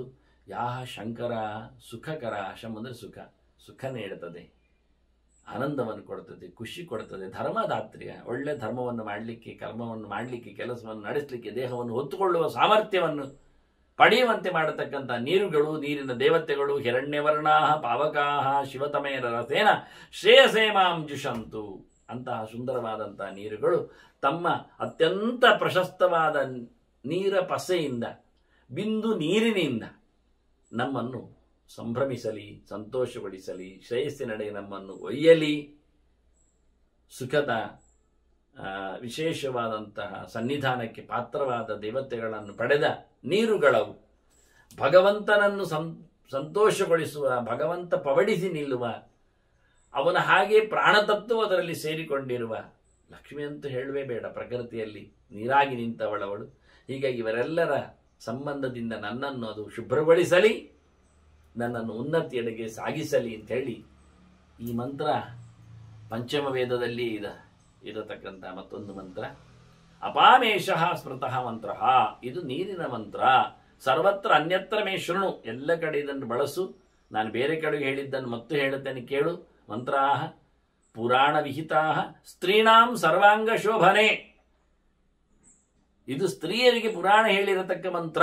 ಬಾಯ್ಬಿಟ್ಟು ಹೇಳ್ತಾವ, ಪುರಾಣ ಕೊಟ್ಟದ್ದು ಅವರಿಗೆ, ಇದು ಹೇಳಲಿಕ್ಕೆ ಉಂಟು. ಮತ್ತೊಮ್ಮೆ ಹೇಳ್ತೇನೆ. ಆಪೋ ದೇವ್ಯ ಋಷೀಣಾಂ ಹಿ ವಿಶ್ವಧಾತ್ರ್ಯ ದಿವ್ಯಾ ಮದಂತ್ಯೋ ಯಾ ಶಂಕರಾ ಧರ್ಮಧಾತ್ರ್ಯ ಹಿರಣ್ಯವರ್ಣಾ ಪಾವಕಾ ಶಿವತಮೇ ನರಸೇನ ಶ್ರೇಯಸೇ ಮಾಂ ಜುಷಂತು. ಇದು ಮಂತ್ರ ಸ್ತ್ರೀಯರಿಗೆಲ್ಲ ನೀರಿನ ವಿಷಯದಲ್ಲಿ ಹೇಳಿರತಕ್ಕಂಥ, ಎಲ್ಲೆಲ್ಲಿ ನೀರಿನ ವಿಷಯ ಬರುತ್ತದೋ ಅಲ್ಲೆಲ್ಲ ನೀರು ಬೇಕಾದರೆ ತರಲಿಕ್ಕೆ ಹೋಗಲಿ, ಕುಡಿಲಿಕ್ಕೆ ಹೋಗಲಿ, ಪ್ರೋಕ್ಷಣೆಗೆ ಹೋಗಲಿ, ಅರ್ಘೆಗೆ ಹೋಗಲಿ, ತರ್ಪಣಕ್ಕೆ ಹೋಗಲಿ, ಎಲ್ಲ ಕಡೆಯಲ್ಲಿ ನೀರಿನ ಪ್ರಾರ್ಥನೆ, ಸ್ನಾನಕ್ಕೂ ಹೋಗಲಿ. ಎಂಥ ಅದ್ಭುತವಾದಂತಹ ಮಾತುಗಳನ್ನು ಸ್ಪಷ್ಟವಾಗಿ ಸ್ತ್ರೀಯರಿಗೆ ಹೇಳಿದ್ದು ಉಂಟು ಅಂತ ಹೇಳುತ್ತಾ. ಅಲ್ಲ, ಇದು ಯಾವ ಸ್ತ್ರೀಯರಿಗೆ ಅಂದರೆ ಯಾವ ಸ್ತ್ರೀಯರಿಗೆ? ಸ್ತ್ರೀಯರಲ್ಲಿ ಎಷ್ಟು ವಿಧ ಅಲ್ಲ, ಯಾವ ಜಾತಿಯ ಸ್ತ್ರೀಯರಿಗೆ, ಮತ್ತೆ ಯಾವ ಆಶ್ರಮದ ಸ್ತ್ರೀಯರಿಗೆ. ಯಾಕೆಂದರೆ ಕೆಲವೊಮ್ಮೆ ಆಶ್ರಮ ಅವರದ್ದು ಬೇರೆ ಬೇರೆ ಇರುತ್ತೆ. ಮದುವೆ ಆಗದವರು ಇರ್ತಾರೆ, ಮದುವೆ ಆದವರು ಇರ್ತಾರೆ, ಮದುವೆ ಆಗಿ ಗಂಡನನ್ನು ಕಳ್ಕೊಂಡವರು ಇರ್ತಾರೆ, ಸನ್ಯಾಸಿಗಳ ಹತ್ತಿರದಲ್ಲಿ ಇರ್ತಾರೆ ಕೆಲವರು. ಯಾವ ಸ್ತ್ರೀಯರಂದರೆ ಸನ್ಯಾಸಿ ಸ್ತ್ರೀಯರು ಅಂತ ಏನು ಹೆಸರು ಕೊಡಬೇಕು ಅವರಿಗೆ ಗೊತ್ತಿಲ್ಲ ಹೆಸರೇನು. ಅಂದರೆ ಯಾವ ಆಶ್ರಮದ ಸ್ತ್ರೀಯರಿಗೆ, ಯಾವ ಜಾತಿಯವರಿಗೆ, ಯಾರಿಗೆ ಏನು ಹೇಳಿದ್ದು. ಇವರು ಹೇಳ್ತಾರೆ, ಅಲ್ಲಯ್ಯ, ದೇವರ ವಿಷಯದಲ್ಲಿ ಕೆಲಸ ಮಾಡಲಿಕ್ಕೆ ಒಂದು ಜಾತಿಯಲ್ಲಿ, ವ್ಯವಸ್ಥೆಯಲ್ಲಿ, ಆಶ್ರಮದಲ್ಲಿ ಏನಾದರೂ ಕತೆ ಉಂಟಾ ಕೇಳ್ತಾರೆ. ದೀಕ್ಷೆಗೆ ಯಾರು ಆಗುವುದು. ದೇವರ ಬಗ್ಗೆ ಮಾತಾಡ್ತೇನೆ, ದೇವರನ್ನು ನೆನಪಿಸಿಕೊಳ್ತೇನೆ, ನಾರಾಯಣ ಹೇಳುತ್ತೇನೆ ಹೇಳಲಿಕ್ಕೆ ಒಂದು ಸರ್ತಿ ದೇವರ ಬಗ್ಗೆ ನಾವು ನಮ್ಮನ್ನು ತೊಡಗಿಸಿಕೊಳ್ಳುವುದಕ್ಕೆ ದೀಕ್ಷೆ ಅನ್ನುವುದು ದದಾತಿ ದಿವ್ಯಭಾವಂ. ದಿ ಅಂದರೆ ದಿವ್ಯಭಾವ ಬರ್ತದೆ, ಕ್ಷ ಅಂದರೆ ಕ್ಷೀಣ ಆಗ್ತದೆ, ಪಾಪ ಹೋಗ್ತದೆ, ಒಳ್ಳೆಯದಾಗ್ತದೆ ಅಂತ. ಹಾಗಾಗಿ ಪ್ರತಿಯೊಬ್ಬರು ದೀಕ್ಷೆಯನ್ನು ಪಡೆಯಿರಿ. ಅದಕ್ಕೇನು ಖರ್ಚು ವೆಚ್ಚ ಇಲ್ಲ ದೀಕ್ಷೆಯನ್ನು ಪಡೀಲಿಕ್ಕೆ. ನಮಗೆ ಬೇಕಾದವರಿಂದ ದೊಡ್ಡವರಿಂದ ಹೋಗಿ ನಾನು ಇನ್ನು ಮುಂದೆ ದೇವರ ಹತ್ತಿರದಲ್ಲಿ ಇರಬೇಕು ಬಯಸಿದ್ದೇನೆ, ಈಗೆಲ್ಲ ಲೌಕಿಕವಾಗಿ ಹೋಗಿದ್ದೆ, ಅದನ್ನು ನನಗೆ ನಾರಾಯಣ ಹೇಳಲಿಕ್ಕೆ ಹೇಳಿಬಿಡಿ. ಏನು ನಾರಾಯಣ ಅಂತ ಹೇಳಲಿಕ್ಕೆ ಸರಿ, ಅವನು ನಾರಾಯಣ ಹೇಳು, ಕೃಷ್ಣ ಹೇಳಲಿಕ್ಕೆ ಹೇಳಿಬಿಡಿ. ಆ ಕೃಷ್ಣ ಅವರಿಗೆ ಇಷ್ಟವಾದದ್ದನ್ನು ಕೇಳಲಿಕ್ಕಲ್ಲ, ಇನ್ಯಾವುದೋ ಒಂದು ಕೃಷ್ಣ ಹೇಳಿದ ಹಾಗೆ ಇತರ ದೇವತೆಗಳ, ಇತರ ಭೂತ ಪ್ರೇತಗಳ ಬಗ್ಗೆ ಯೋಚನೆ ಮಾಡುವುದು ಬೇಡ. ದೇವರೆಡೆಗೆ ಸಾಗುವ ಕಥೆ ಆಗಲಿ ಅಂತ ಸ್ಪಷ್ಟವಾಗಿ ದೇವರ ದೀಕ್ಷೆ, ಹರಿದೀಕ್ಷೆ. ಅದಕ್ಕಾಗಿ ವಾಕ್ಯದಲ್ಲಿ ಚಕ್ರಶಂಖಗಳ ಧಾರಣೆ ಆಗಲಿ, ತುಳಸಿ ಮಾಲೆ ಧಾರಣೆ ಆಗಲಿ, ಗೋಪಿ ಚಂದನದ ಮುದ್ರಾ ಪುಂಡ್ರ ಧಾರಣೆ ಆಗಲಿ, ಅವೆಲ್ಲ ಅದಕ್ಕೆ ಅಂಗಗಳು. ಅದೆಲ್ಲ ಬೇಕು, ಮಾಡಿಕೊಳ್ಳಿಕ್ಕಾಗ್ತದೆ. ದೇವರ ನಾಮಸ್ಮರಣೆಯನ್ನು ನಿರಂತರ ಮಾಡಲಿಕ್ಕೆ ಒಂದು ಹಠ, ಅದಕ್ಕೆ ಬೇಕಾಗಿರತಕ್ಕಂಥ ಒಂದು ಕೆಲವು ನಿಯಮಗಳು, ಆಹಾರದ ಬದ್ಧತೆಗಳು ಕೆಲವೊಮ್ಮೆ, ಇವನ್ನೆಲ್ಲ ಮಾಡಿಕೊಳ್ಳಿಕ್ಕೋಸ್ಕರ. ಇದಕ್ಕೆ ಏನೇನು ಬೇಕಾಗಿಲ್ಲ. ನಾಸ್ತಿ ವರ್ಣಾಹ ನಿಯಮ್ಯಂತೆ ನಾಪಿ ಆಶ್ರಮ ನಿವಾಸಿನಃ ಸರ್ವಾಶ್ರಮೈ ಸರ್ವವರ್ಣೈ ಸರ್ವಾಭಿ ಜಾತಿವಿಸ್ತತ. ಎಲ್ಲ ಜಾತಿಯವರು, ಎಲ್ಲ ಆಶ್ರಮದವರು, ಎಲ್ಲ ಬಗೆಯವರು ಸಹ, ಎಲ್ಲ ವೃತ್ತಿಯವರು ಎಲ್ಲರೂ ದೇವರ ವಿಷಯದಲ್ಲಿ ಯಾವತ್ತೂ ಸಹ ಆಗುವುದಿಲ್ಲ ಅಂತ ಇಲ್ಲ. ಯಾರನ್ನು ಎಂದು ಹೇಗೂ ಹೊರ ಇಡಲಿಲ್ಲ. ತ್ರಿಯೋ ವೈಶ್ಯ ತಥಾ ಶೂದ್ರ ತೇಬಿ ಮಾಮೇವಯಾನ್. ಕೃಷ್ಣೇನು ಹೇಳಿದ?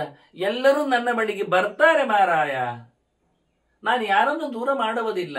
ಅವರಾಗಿಯೇ ತಾವು ಸ್ತ್ರೀಯರು ಬರುವುದಿಲ್ಲ ಹೇಳೋದು ಬಿಡಿ, ಅವರಾಗಿಯೇ ಕಳ್ಳರು ನಾನು ಬರುವುದಿಲ್ಲ ಹೇಳೋದು ಬಿಡಿ. ಕೃಷ್ಣ ಹೇಳ್ತಾನೆ, ಎಂತ ದುರಾಚಾರ ಇದ್ರು ನನ್ನ ವಿಷಯದಲ್ಲಿ ಮಾತಾಡ್ತಾನೆ ಅಂದ್ರೆ, ನನ್ನ ಮಾದ್ರೆ ನನಗೆ ತುಂಬಾ ಇಷ್ಟ ಅಂತ. ಅಪಿಚೇ ಸುದುರಾಚಾರ ಅಂತಾನೆ. ಭಾರಿ ಕೆಟ್ಟ ಕೆಲಸ ಮಾಡುವ, ಇದಂತ ಭಾರಿ ಚೆನ್ನಾಗಿ ಕೆಟ್ಟ ಕೆಲಸ ಮಾಡುವುದರಲ್ಲಿ ಚೆನ್ನಾಗಿ ಮಾಡ್ತಾನೆ, ಎಕ್ಸ್ಪರ್ಟ್ ಅಂತ. ಅಪಿಚೇ ಸುದುರಾಚಾರ ಭಜತೆ ಮಾವನನ್ನೇ. ಅಂಥವನಾಗಿದ್ರು ನನ್ನನ್ನೇ ನಿಜವಾಗಿ ಪ್ರೀತಿಸ್ತಾನೆ, ಸೇವಿಸ್ತಾನೆ, ನಾಮ ಜಪಿಸ್ತಾನೆ ಅಂತಾದ್ರೆ ಖಂಡಿತವಾಗಿ ಸಾಧುರೇವ ಸವಂತ, ಅವನು ಒಳ್ಳೆಯವನಂತೆ ಕೃಷ್ಣ ಹೇಳ್ತಾನೆ ಅಂತ ನೋಡು. ನಾಚಿಕೆ ಆಗ್ಬೇಕು ನಮಗೆ ಅಲ್ವಾ? ಕೃಷ್ಣ ಹೇಳ್ತಾನೆ. ಯಾಕೆ? ಇಷ್ಟೇ.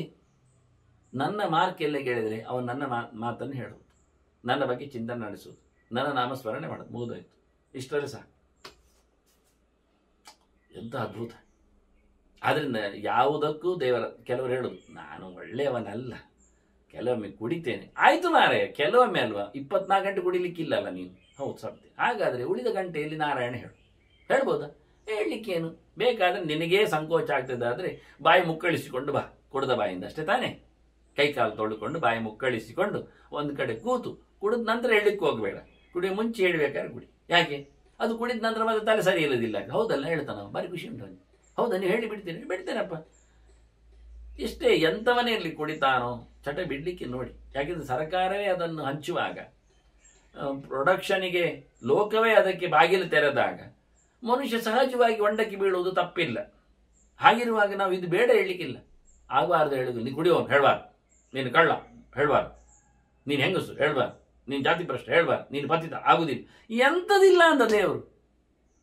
ಯಾವ ಹಂತದಲ್ಲಿ, ಇಷ್ಟು ಮಗು ಆಗಲಿ, ಇಷ್ಟು ಮುದುಕ ಆಗಲಿ, ಎಂಥವರೇ ಆಗಲಿ, ಹೇಗೇ ಇರಲಿ, ದೇವರ ನಾಮವನ್ನು ಹೇಳುವುದರಲ್ಲಿ ಏನು ತಪ್ಪಿಲ್ಲ. ಆ ವಿಷಯದಲ್ಲಿ ದೀಕ್ಷೆ ಅಂದರೆ ಕಮಿಟ್ಮೆಂಟ್. ನಾನು ಹೇಳುತ್ತೇನೆ ಅಂತ ಒಂದು ಶುರು ಮಾಡುವ ವ್ಯವಸ್ಥೆ, ಒಂದು ನಿಯಮ ಮಾಡೋದ್ರಲ್ಲಿ ಏನಕ್ಕೆ ತಪ್ಪಾಗುವುದು. ಬಿಟ್ರೆ ಪರವಾಗಿಲ್ಲ, ಏನು ಇನ್ನು ಮಿಡಿಯುವುದು ಅಷ್ಟೇ ಅಲ್ಲ. ಮತ್ತೆ ಹೆಚ್ಚಿನವರೆಲ್ಲ ಕುಡಿಯುವುದು ಬಿಡ್ತಾರೆ, ಮತ್ತೆ ಶುರು ಮಾಡ್ತಾರೆ. ಹಾಗೆ ಕೆಟ್ಟದ್ದನ್ನೇ ಇನ್ನೊಮ್ಮೆ ಶುರು ಮಾಡ್ತಾರೆ. ಅಂದ್ರೆ ಮತ್ತೆ ಒಳ್ಳೆಯದನ್ನು ಶುರು ಮಾಡಲಿಕ್ಕೇನು ಮೀನಮೇಷಿಯಾಗಿ ನಾನು ಎಷ್ಟೋ ಸಮಯ ಆಯಿತು ಜಪ ಎಲ್ಲ ಬಿಟ್ಟು ಶುರು ಮಾಡುದಾ? ಮಾರೆ ಅಲ್ಲ, ಹಬ್ಬ ಮುಗಿಲಿ ಎಂತ ಕರ್ಮಗೆ. ಹಬ್ಬ ಮುಗಿದ್ರೆ ಇನ್ನೊಂದು ಹಬ್ಬ ಬರ್ತದೆ. ಹಬ್ಬ ಮುಗಿಯುವುದಿಂದಿಲ್ಲ ನಮ್ಮ ದೇಶದಲ್ಲಿ. ನನ್ನ ಪರ್ವ ಸಮೀಕ್ಷೆ ಓದಿದವರಿಗೆ ಹಬ್ಬ ಮುಗಿಸ್ಲಿಕ್ಕೆ ಬರುವುದೇ ಇಲ್ಲ. ಯಾಕೆಂದ್ರೆ ರಜೆ ಕೊಡದಿದ್ರು ಅದರಲ್ಲಿ ಉಂಟು, ಬರ್ತಿದೆ. ಎಲ್ಲಾ ಜಯಂತಿಗಳನ್ನು ಹಾಕಿದ್ದೇನೆ, ಉಡ್ತಾನೆ ಇರ್ತಾರೆ, ದೇವರು ಬರುವುದನ್ನೆಲ್ಲ ನೋಡಬಹುದು. ಆದ್ರಿಂದ ಹಬ್ಬ ಮುಗಿದ ನಂತರ ಅಂತ ಹೇಳಬೇಡಿ. ಹಬ್ಬ ಮುಗಿದ ನಂತರ ಏನು ವಿಶೇಷ ಕೇಳಿದ್ರೆ ಮಗದೊಂದು ಹಬ್ಬ, ಅದು ಮುಗಿದ್ರೆ ಇನ್ನೊಂದು. ಅದರಿಂದ ನಾವು ಮಾಡುವುದರಲ್ಲಿ ಏನು ತಪ್ಪಿಲ್ಲ. ಯಾವತ್ತು ಎಂದು ಶುರು ಮಾಡುವುದು. ತುಳಸಿ ಕಾಷ್ಟ ಮಾಲಾಂಚ ಕಂಠಸ್ಥ ಮಹತೇತಿಯ ಅಪ್ಯಶೌಚೋಪ್ಯನಾಚಾರ ಮಾಮೇ ವೈತಿನ ಸಂಶಯ. ಪ್ರಮಾಣ ಬೇಕು ಹೇಳಿದ್ದೀರಲ್ಲ, ಕೊಡ್ತಾ ಇದ್ದೆ. ಅದೆಲ್ಲ ಅನಾಚಾರ ಮಾಡಿದವನಿಗೆಲ್ಲ ದೇವರು ಸಿಗ್ತಾನೆ. ಅದಕ್ಕೊಂದು ಅಪಿತ್ಯ ಸುಧರಾಚಾರ ಕೃಷ್ಣನ ಗೀತೆ ಕೊಟ್ಟೆ. ಇನ್ನೊಂದು ಹೇಳ್ತಾ ಇದ್ದೆ, ತುಳಸಿ ಮಾಲೆಯನ್ನು ಧರಿಸಿಕೊಂಡವ ಅವನು ದೀಕ್ಷಿತ ಇದ್ದ, ದೇವರ ನೆನಪಾಗುತ್ತೆ ಅವನಿಗೆ ಅಂತ. ಅದು ಹಾಕೊಂಡ ಬಳಿಕ ಅವನು ಖಂಡಿತವಾಗಿ ಒಂದೊಮ್ಮೆ ಮೈಲಿಗೆ ಆದರೂ, ಕೆಲವರು ಹೇಳೋದು ನಾನು ಮೈಲಿಗೆಯಲ್ಲಿದ್ದೇನೆ, ಮೈಲಿಗೆ ಆದರೂ ಪರವಾಗಿಲ್ಲ ಮಾರೆ ಅಂತ, ದೊಡ್ಡ ಸಂಗತಿ ಅಂತ ಇರಲಿ. ನಾರಾಯಣ ಹೇಳಲಿಕ್ಕೆ ಮೈಲಿಗೆಯಲ್ಲಿ ತಪ್ಪಿಲ್ಲ. ಅದು ನಮ್ಮ ಮನೆಯಲ್ಲಿ ಸತ್ತಿದ್ದಾರೆ, ಸಾಯಲಿ, ಮತ್ತೆ ಪಿಂಡ ಆಗುವ ನಾರಾಯಣ ಹೇಳಿದ್ರು, ಹೇಳಿದ್ದೇವೆ. ಅವ್ರು ಓದೋದು ವೈಕುಂಠಕನ ಮತ್ತೆ ಎಂಥದ್ದು, ನೀನು ಯಾಕೆ ಹೇಳೋದಿಲ್ಲ? ಅದು ಹೌದಲ್ಲ. ಕೆಲವರು ಹೇಳೋದು ನಮ್ಮ ತಂದೆ ತಾಯಿಗಳು ಸತ್ತಿದ್ದಾರೆ, ನಮಗೆ ಪೂರ ಕೆಟ್ಟ ಮೈಲಿಗೆ, ನಾವು ಹೆಣ ಸುಟ್ಟು ಬಂದಿದ್ದೇವೆ. ಸುಡುವಾಗಾದರೂ ನಾರಾಯಣ ಹೇಳಲಿಲ್ವಾ? ಹೊತ್ಕೊಳ್ಳುವಾಗಲೂ ಹೇಳುವುದಿಲ್ವಾ ಹೆಣವನ್ನು ಹೊತ್ಕೊಳ್ಳುವಾಗ ನಾರಾಯಣ ಅಂತ? ಉತ್ತರ ಭಾರತದಲ್ಲಿ ರಾಮ್ ರಾಮ್ ಅಂತಾರೆ, ಇಲ್ಲಿ ನಾರಾಯಣ ಅಂತಾರೆ. ಇನ್ನು ಕೆಲವರು ಮಧ್ಯೆಯಲ್ಲಿ ಹೊತ್ತಾಕಿದ್ರೆ ಗೋವಿಂದ ಅನ್ನಬಹುದು, ಗೊತ್ತಿಲ್ಲ. ಹೊತ್ತಾಗ್ತಿರೋದ್ರಿಂದ ಈಗ ಆಂಬುಲೆನ್ಸ್ ಹೋಗುವುದರಿಂದ ಹೆಣ ಹೊತ್ತಾಗುವುದಿಲ್ಲ. ಹಿಂದೆಲ್ಲೇ ಬಾರಾಗಿ ಮಧ್ಯೆಯಲ್ಲಿ ಹೊತ್ತಾಗುವುದೆಲ್ಲ ಇತ್ತಂತೆ, ಕತೆ ಕೇಳಿದ್ದೇನೆ. ಇರಲಿ, ಯಾಕೆ ಅದು ಮಗ್ಗಲು ಬದಲಿಸ್ತದೆ ಕೆಲವೊಮ್ಮೆ ಹೆಣ ಹೋಗುವಾಗಲೂ ದಾರಿಯಲ್ಲಿ. ಮೆರವಣಿಗೆಲ್ಲ, ಕೊನೆಯ ಮೆರವಣಿಗೆಲ್ಲ ನೋಡ್ಬೋದು, ಆಚೀಚೆ ಕತ್ತರಳಿಸಿ ಗೋಣು ಗೊಗ್ಗಿಸಿ ನೋಡ್ಲಿಕ್ಕೆ ಹೋದ್ರೆ ಏನಿರಲಿ ಬಿಡಿ. ಅಂತೂ ನಾರಾಯಣ ಹೇಳುವುದರಲ್ಲಿ ಯಾವುದೇ ತಪ್ಪಿಲ್ಲ, ಯಾವುದೇ ಮೈಲಿಗೆ ಬರುವುದಿಲ್ಲ. ಹೆಟ ಬಿದ್ದ ಮನೆಯಲ್ಲಿಯೂ ನಾರಾಯಣ ಕೂಗಲಿಕ್ಕೆ ಏನು ತಪ್ಪಿಲ್ಲ ಅಂತ ದೇವರು ಹೇಳುತ್ತೆ. ಅಂಥವನೆಂತ ಕೆಟ್ಟ ಕೆಲಸ ಮಾಡಲಿ, ತಪ್ಪು ಮಾಡಿರಲಿ, ಅವನು ನನ್ನ ಬಳಿಗೆ ಬರ್ತಾನೆ, ಯಾವತ್ತು ತುಳಸಿ ಮಾಣಿ ಮಾಲೆಯನ್ನು ಹಾಕೊಳ್ಳುತ್ತಾನೋ, ನಿತ್ಯ ಸನ್ನಿಧಾನವುಳ್ಳ ದೇವರ ವಿಷಯಕ್ಕೆ ಪಾತ್ರನಾಗ್ತಾನು. ತುಳಸಿ ಕಾಷ್ಟ ಸಂಭೂತಾಂ ಯೋ ಮಾಲಾಂ ವಹತೆ ನರಃ ಪ್ರಾಯಶ್ಚಿತ್ತ ನದಸ್ಯಾಸ್ತಿ ನಾಶೋಚಸ್ತಸ್ಯ ವೈ ಗೃಹೆ. ಅವನು ತಪ್ಪು ಮಾಡಿದ್ದಕ್ಕೆ, ಮಾಲೆ ಹಾಕಿದ್ದಕ್ಕೆ ಅದೇ ಪ್ರಾಯಶ್ಚಿತ್ತ, ಅದೇ ಸರಿ ಮಾಡ್ತದೆ. ಒಂದು ದೃಷ್ಟಿಯಿಂದ ಅದು ನಾನು ಹೇಳೋದಾದ್ರೆ ಜಾಮರ್ ಇದ್ದಾಗೆ. ಒಂದು ಎಂತ ಮಾಡಲಿಕ್ಕೆ ಅದು ಬಿಡುವುದಿಲ್ಲ, ಎಂತ ಮಾಡಿದ್ರೂ ಆಗೋದಿಲ್ಲ. ಎರಡು ತುಳಸಿ ಕಾಷ್ಟದ ಮಾಲೆಯನ್ನು ಹಾಕಿಕೊಂಡವ ತಪ್ಪು ಮಾಡಲಿಕ್ಕೆ ಎಳಸುವುದೇ ಇಲ್ಲ, ಪ್ರೇರಣೆ ಬರುವುದಿಲ್ಲ, ದೇವತೆಗಳು ಬಿಡುವುದಿಲ್ಲ, ರಕ್ಕಸರು ಕೆಲಸ ಮಾಡುವುದಿಲ್ಲ. ಮಾಡಿದರೆ ಅದು ತನ್ನಷ್ಟಕ್ಕೆ ಪರಿಮಾರ್ಜನೆ ಆಗ್ತದೆ ಅಂತ ಹೇಳಿ ಪ್ರಾಯಶ್ಚಿತ್ತ ಮಾಡದೇ ಇರ್ಲಿಕ್ಕೆ ಹೋಗಬೇಡಿ. ಮಾಡುವುದೇ ತಪ್ಪು, ಅದಕ್ಕೆ ಸರಿ ಮಾಡಿಕೊಳ್ಳಿಕ್ಕೆ ಏನಾದಿದ್ರೆ ಮಾಡಿಕೊಳ್ಳಿ, ಆದರೆ ಬೇಕಾಗಿಲ್ಲ ಅಂತ ಹೇಳ್ತಾರೆ. ಮತ್ತೇನುಂಟು ಹೇಳ್ತಾರೆ, ಸಾಕಾಗತ್ತೆ. ಅದೇ ಅವನನ್ನು ಪ್ಯೂರಿಫೈ ಮಾಡ್ತದೆ, ಶುದ್ಧಗೊಳಿಸ್ತದೆ, ಟ್ರ್ಯಾಕಿಗೆ ತರ್ತದೆ. ಅಷ್ಟು ಅವರಿಗೆ ಕಾನ್ಫಿಡೆನ್ಸ್, ಆ ನಮೂನೆ ಅದರದ್ದು ಶಕ್ತಿ. ಅದನ್ನ ಹಾಕ್ಕೊಂಡು ನೋಡಿ ಅಂತಾರೆ. ಎಷ್ಟೋ ಜನ ಹಾಕ್ಲಿಕ್ಕೆ ಹಿಂದೇಟಾಗ್ತಾರೆ. ತುಳಸಿ ಮಾಲೆ ಅದೆಲ್ಲ ಭಾರಿ, ಅದಕ್ಕೆ ಕಂಡೀಷನ್ ಎಲ್ಲ ಬೇಕಂತೆಲ್ಲ, ಅದೆಲ್ಲ ಹಾಗಲ್ಲ ಹೀಗಲ್ಲ. ಎಂಥದ್ದು ಆಗಲಿ ಮಾರಾಯರು, ಅದನ್ನು ಬಿಡಲಿಕ್ಕೆ ನೋಡಿ ಆಯ್ತಾ. ಆದರೆ ಹಾಕುವುದನ್ನು ಬಿಡಬೇಡಿ. ಹಾಕಿದರೆ ತಪ್ಪು ಮಾಡಿದ್ದೇನೆ ಅಂತ ಪ್ರಜ್ಞೆ ಬಾರದೆ ತಪ್ಪು ಮಾಡುವುದನ್ನು ನಿಲ್ಲಿಸಲಿಕ್ಕೆ ನೋಡಿ, ಹಾಕಿಕೊಂಡು ಮೆರೆಯಿರಿ, ದೇವರ ಕೃಪೆಗೆ ಪಾತ್ರರಾಗಿ ಅಂತೇನು ಮುಖ್ಯವಾಗಿ ಅದು ಹೇಳ್ತಾ ಇದ್ದಾರೆ. ಅದು ಮದ್ಯ ಕುಡಿಯುವವರು, ಮೀನು ತಿನ್ನುವವರು, ಮಾಂಸ ಪ್ರಿಯರೆಲ್ಲ, ನಾನ್ ವೆಜ್ ಅವರೆಲ್ಲ ಬಾರದಂತೆ ಶಬ್ದ ಬರಲಿಲ್ಲ. ಯಾಕೆಂದರೆ ಹಿಂದೆ ಕ್ಷತ್ರಿಯರು ಅದೆಲ್ಲ ಹಾಕ್ಕೊಳ್ತಿದ್ರು, ವೈಶ್ಯರು ಹಾಕ್ಕೊಳ್ತಿದ್ರು, ಇತರರು ಹಾಕ್ಕೊಳ್ತಿದ್ರು. ಆಹಾರ ಅವರಿಗೆ ಸಂಬಂಧಪಟ್ಟ ವಿಷಯ, ವೃತ್ತಿ ಅವರ ಸ್ವಭಾವಕ್ಕೆ ಅನುಗುಣವಾದದ್ದು. ದೇವರ ವಿಷಯದಲ್ಲಿ ಕಮಿಟ್ಮೆಂಟ್ ಉಂಟಲ್ಲ, ನಿಯಮ, ಅದು ಪ್ರತಿಯೊಬ್ಬರಿಗೂ ಹೇಳಿತ್ತು. ಅದಕ್ಕೆ ನಾನು ಹೇಳಿದೆ ನಾತ್ರ ವರ್ಣಾಹ ನಿಯಮ್ಯಂತೆ ಅಂತ. ಇಲ್ಲಿ ಯಾವ ಜಾತಿಗೂ ಯಾವ ಆಶ್ರಮಕ್ಕೂ ಎಲ್ಲಿಯೂ ಸಹ ರೆಸ್ಟ್ರಿಕ್ಷನ್ ಇಲ್ಲ ಅಂತ, ಸರ್ವತ್ರ ಇದು ಅನ್ವಯ ಆಗುವಂಥದ್ದು. ಧರ್ಮ ಮಾಡುವುದರಲ್ಲಿ ಯಾರೂ ಸಹ ಹಿಂದೆಟ್ಟಾಕ್ಲಿಕ್ಕಿಲ್ಲ. ಯಾವುದೇ ಜಯಂತಿ ಆಚರಿಸುವಲ್ಲಿ, ಯಾವುದೇ ವ್ರತ ಮಾಡುವಲ್ಲಿ, ಯಾವುದೇ ಪ್ರದಕ್ಷಿಣ ನಮಸ್ಕಾರಗಳಿಗೆ ಅವರು ಬರಬಾರ್ದು, ಇವರು ಇರಬಾರ್ದು ಎನ್ನುವುದು ನಮ್ಮ ಧರ್ಮದಲ್ಲಿ ಇಲ್ಲ, ದೇವರ ಧರ್ಮದಲ್ಲಿ ಇಲ್ಲ. ಬಿಟ್ಟು ಹೋಗಿದ್ದೇನೆ, ಆಯಿತು, ಶುರು ಮಾಡುತ್ತೇನೆ, ಮಾಡು. ಬಿಟ್ಟು ಹೋಗಿದ್ದೆಲ್ಲ ಶುರು ಮಾಡು. ಈಗ ಶುರು ಮಾಡಬೇಕು ಅಂತಿದ್ದೇನೆ, ಶುರು ಮಾಡು. ಮತ್ತು 10 ವರ್ಷದ ಬಿಡ್ಬೋದು ನಾನು, ಬಿಡು ಮಾರಿ, ಈಗ ಶುರು ಮಾಡು. ಅದು ಮತ್ತೆ ಅಲ್ಲ ಬಿಡುದು. ದಿನ ಆಗದೆ ಹೋದರೆ ಹೋಗ್ಲಿ, ಆಗದೆ ಹೋದರೆ ಮತ್ತೆ ಮಾಡಿಸು, ಅದಕ್ಕೇನಂತೆ. ವಾರಕ್ಕೊಮ್ಮೆ ಕುಡಿಯೋರಿಲ್ವಾ? ಹಾಗೆ ಮಾಡಿಯಪ್ಪ, ಅಷ್ಟ. ಅದು ವಾರಕ್ಕೊಮ್ಮೆ ಆದರೂ ಜಪ ಮಾಡಿ, ಪೂಜೆ ಮಾಡಿ, ಪುನಸ್ಕಾರ ಮಾಡಿ, ಪ್ರದಕ್ಷಿಣೆ ಬನ್ನಿ, ನಮಸ್ಕಾರ ನಡೆಸಿ ಎಲ್ಲ ಮಾಡಿ ಶುರುವಾಗಲಿ. ಈಗ ಅದನ್ನು ತಡ ಆಗುವುದು ಬೇಡ ಅನ್ನೋ ನೆಲೆಯಲ್ಲಿ ಬಹಳ ಸ್ಪಷ್ಟವಾಗಿ ಇಂಥವನಿಗೆ ಯಾವುದೇ ರೀತಿಯಾದ ಮೈಲಿಗೆಗಳು ತಾಗುವುದಿಲ್ಲ ಅಂತ. ಎಲ್ಲಿಗೆ? ಮನೆಗೆ ಬರುವುದಿಲ್ಲ ಅಂತ. ಕೆಲವರು ಹೇಳುದು ನಮ್ಮ ಮನೆಯಲ್ಲಿ ಮಾತ್ರ ಸರಿ ಇಲ್ಲ ಮಾರೆ. ಮತ್ತೆ ನೀನು ಸರಿ ಇದೆಯಲ್ಲ, ಮನೆ ಸರಿ ಇಲ್ಲ ಅಂತ ನೀನು ಮನೆ ಬಿಟ್ಟು ಓಡಿದ್ಯಾ? ಇಲ್ಲಲ್ಲ, ಅದು ಹೇಗಾದ್ರೂ ಅಡ್ಜಸ್ಟ್ ಮಾಡಿ ಕೂತ್ಕೊಳ್ಳೋದು, ಇದನ್ನು ಅಡ್ಜಸ್ಟ್ ಮಾಡಿ ಕೂತ್ಕೊಳ್ಳಿಸು ಅಷ್ಟೇ ಅಲ್ವ, ಮತ್ತೇನು. ಈ ರೀತಿಯಲ್ಲಿ ಇದ್ದು ಬಿಡು. ಅಲ್ಲಲ್ಲ, ಜಪ ಎಲ್ಲ ಮಾಡಲಿ ಬಿಡುವುದಿಲ್ಲ ಅವರು. ಹಾಗೆ ಜಗಲಿ ಹೋಗಿ ಮಾಡು, ಅದು ಒಳ್ಳೆಯದೇ. ನಿನಗೊಂದೊಂದು ಕೋಣೆ ಇಲ್ವಾ? ನಿನಗೆ ಒಂದು ಜಾಗ ಇಲ್ವಾ? ನಿನಗೆ ಒಂದು ಸಮಯ ಇಲ್ವಾ? 24 ಗಂಟೆ ನಿನ್ನ ವಾಚ್ ಮಾಡ್ತಾ ಇರ್ತಾರೆ ಬೆಳೆದವರು, ಇಲ್ಲ ತಾನೇ? ಮಾಡಾಗ. ನನಗೆ ರೆಸ್ಟ್ ಸಿಗುವುದೇ ಬೆಡ್ಡಲ್ಲಿ ಮಾತ್ರ. ಬಿದ್ದಕ್ಕೋ ಆನಂತರ ಮಾಡು ಜಪ. ಅಂತರಾಳೇತ ತದ್ಬುದ್ಧ ಸ್ಮರೇತ ಬಹುಶೌರ್ಯಂ. ಆಚಾರ್ಯ ಮಧುರು ಇಲ್ಲಿಯೂ ಎಚ್ಚರವನ್ನು ಕೊಡ್ತಾ ಇದ್ದಾರೆ. ನಡುವೆ ಅಲಾರಾಮ್ ಇಡು, ಎದ್ದು ಕೂತ್ಕೋ, ಜಪ ಮಾಡು. ಉಳಿದವರೆಲ್ಲ ಮಲಗಿರ್ತಾರಲ್ಲ, ಡೋಂಟ್ ವರಿ, ಬಿ ಹ್ಯಾಪಿ. ಇದು ಆಗ್ತದೆ. ನಿನಗೆ ಅಂತ ಸಮಯ ಇಲ್ಲ, ನಿನಗೆ ಅಂತ ಜಾಗ ಇಲ್ಲ. ಆದ್ರೆ ನನಗೆ ವಿಶ್ರಾಂತಿ ಎನ್ನುವುದು ಹಾಸಿಗೆಯಲ್ಲಿ ಹೇಳಿದ್ರೆ, ಹಾಸಿಗೆಯಲ್ಲೇ ಜಪ ಮಾಡು ಮಾರಾಯ ಮಧ್ಯೆಯಲ್ಲಿ ಎದ್ದು ಅಂದು. ಎಲ್ಲರೂ ಮಲಗಿರಲಿ, ನೀನು ಮಾತ್ರ ಎದ್ದಿರಲಿ.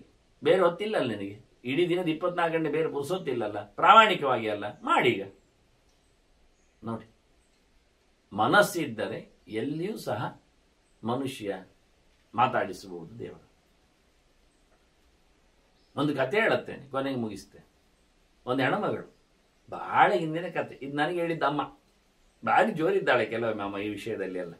ಎಲ್ಲ ಜಾನಪದ ಕಥೆಗಳಿದ್ದಾಗಿದ್ದು ಅಂತವರ ಕೈಯಲ್ಲಿ. ಅಮ್ಮ ಹೇಳಿದ್ಲು, ಅಂದ್ರೆ ಅವಳು ಅಮ್ಮ ಸಹ ಸೊಸೆಯಾಗಿ ನಿಂತವಳು ಒಂದು ಮನೆಯಲ್ಲಿ. ಹಾಗಾಗಿ ಅತ್ತೆಯ ಕತೆ ಅಂತ ಅವಳಿಗೆ ಗೊತ್ತಿದೆ.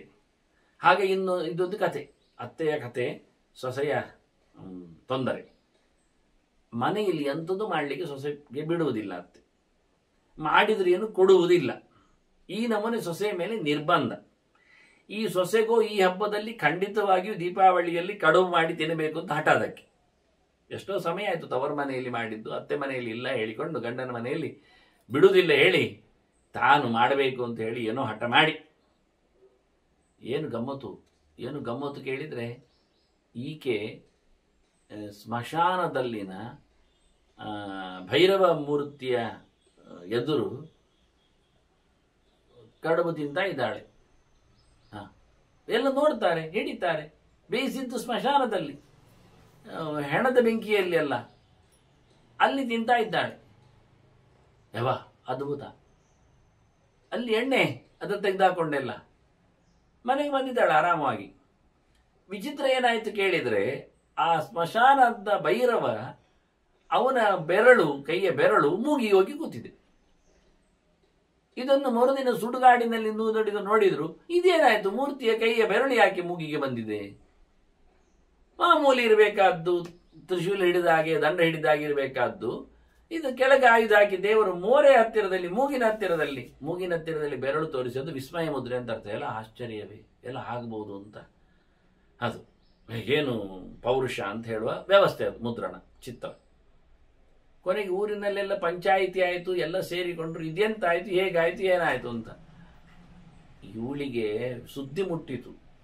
ಎಲ್ಲ ಕತೆಯೇ, ನಾನು ಸ್ಮಶಾನದಲ್ಲಿ ಹೋಗಿ ಮೂರ್ತಿ ಎದುರು ತಿಂದದ್ದು ಹೌದು, ಆದರೆ ಇವರಿಗೆ ಗೊತ್ತಾಗಲಿಲ್ಲ, ನಾನು ಏನು ಹೇಳಲಿಲ್ಲ. ಈಗ ಮೂರ್ತಿ ಯಾಕೆ ಆಯಿತು ಅಂತ ಹೇಳುವಾಗ ಏನೋ ಒಂದು ಸಂಭ್ರಮ ಇರಬೇಕು ಅಂತ ಈಕೆ ಮತ್ತೆ ಇನ್ನು ಅವರು ಗಲಾಟೆ ಎಬ್ಬಿಸಿ ಹಿಡಿದು ಹಾಕಿ ತನ್ನಿಂದಾದ ಅಪಚಾರ ಹೇಳಿ ತನ್ನನ್ನು ಮತ್ತೆ ಅತ್ತೆ ಎದುರಲ್ಲಿ ಕುಣಿಸಿದ್ರೆ ಹೇಳಿ ಈಕೆ ಮರುದಿನ ಬಂದವಳು, ಇನ್ನೊಂದು ದಿವಸ ಅಂದವಳು, ಮಧ್ಯರಾತ್ರಿಗೆ ಹೋಗಿ ಮೂರ್ತಿ ಹತ್ರ ಹೇಳ್ತಾಳೆ, ಪಿನಿ ಕೈ ಕೆಳಗೆ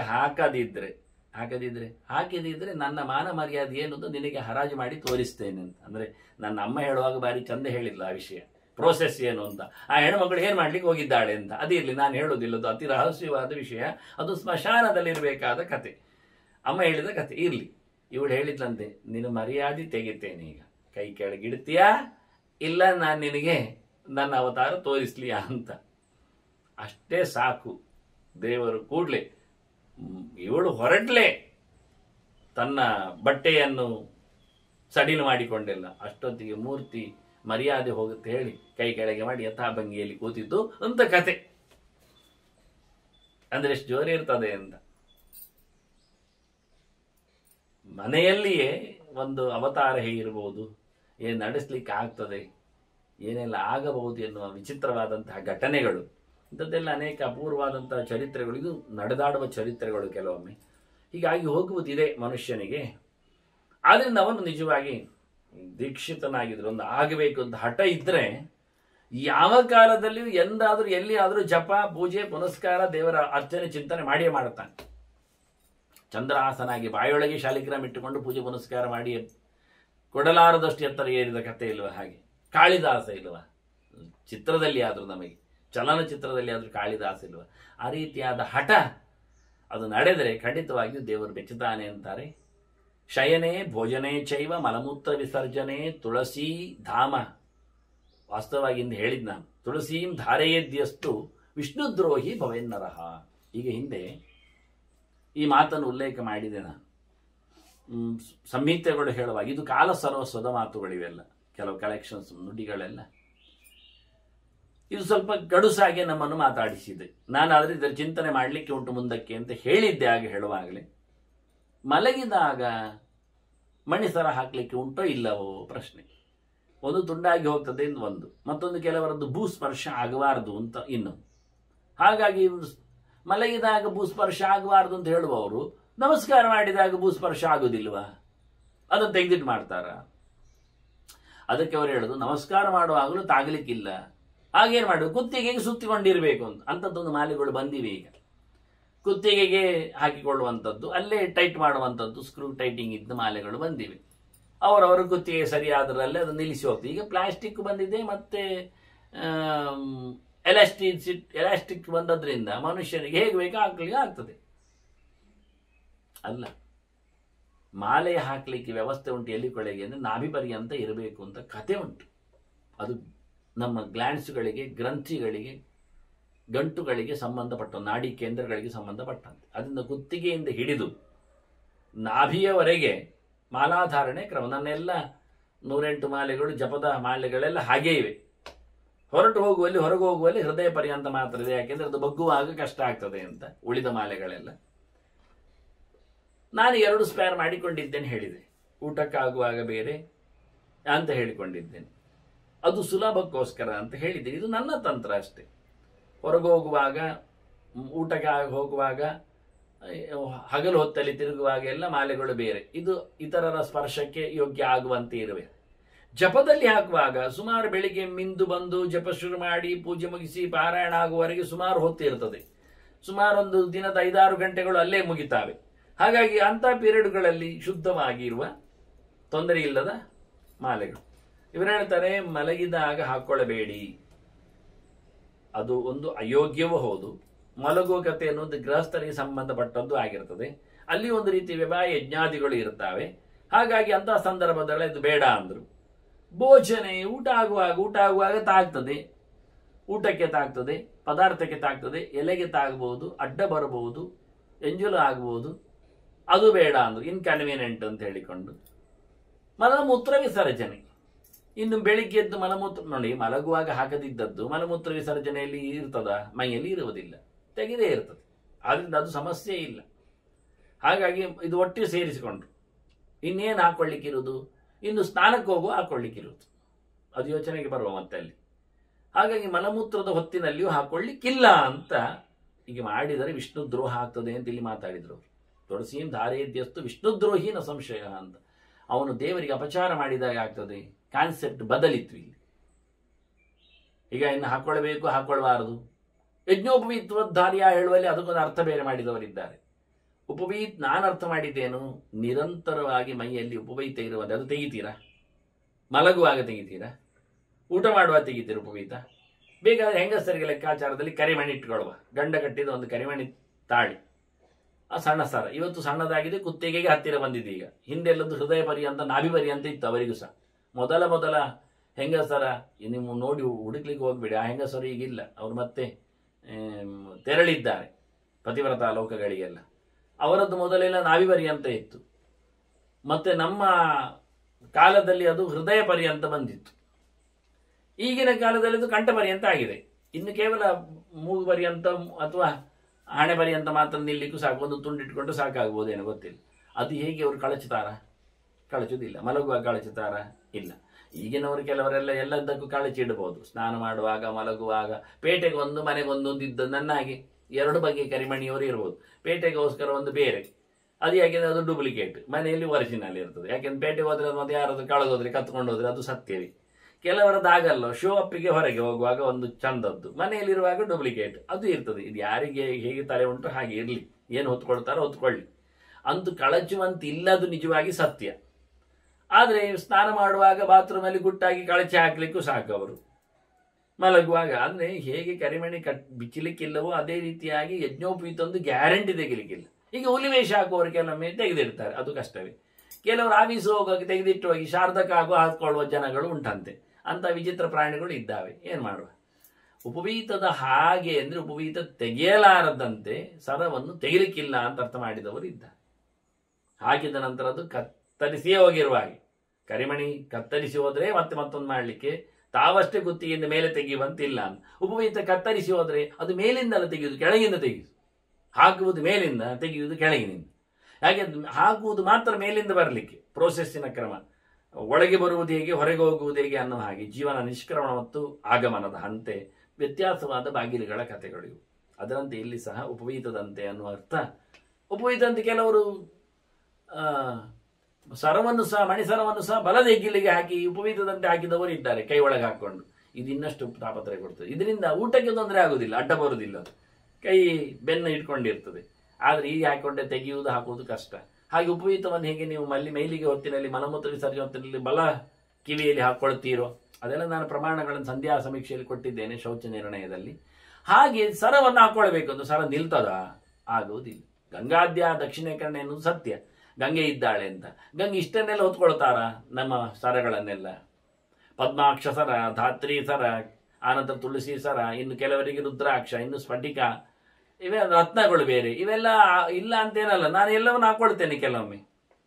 ಹಾಗಾಗಿ ಇದನ್ನು ಇಂಥ ಹೊತ್ತಿನಲ್ಲಿ ತೆಗೆದಿಡುವುದು ಚಂದ ಅಂತ, ಕನ್ವೀನಿಯನ್ಸಿಗೂ ಸರಿ, ಉಪಕಾರಕ್ಕೂ ಅನುಕೂಲ ಅಂತೇನೋ ನೆಲೆಯಲ್ಲಿ ಹೇಳಿದ್ದುಂಟು ಮಾತು.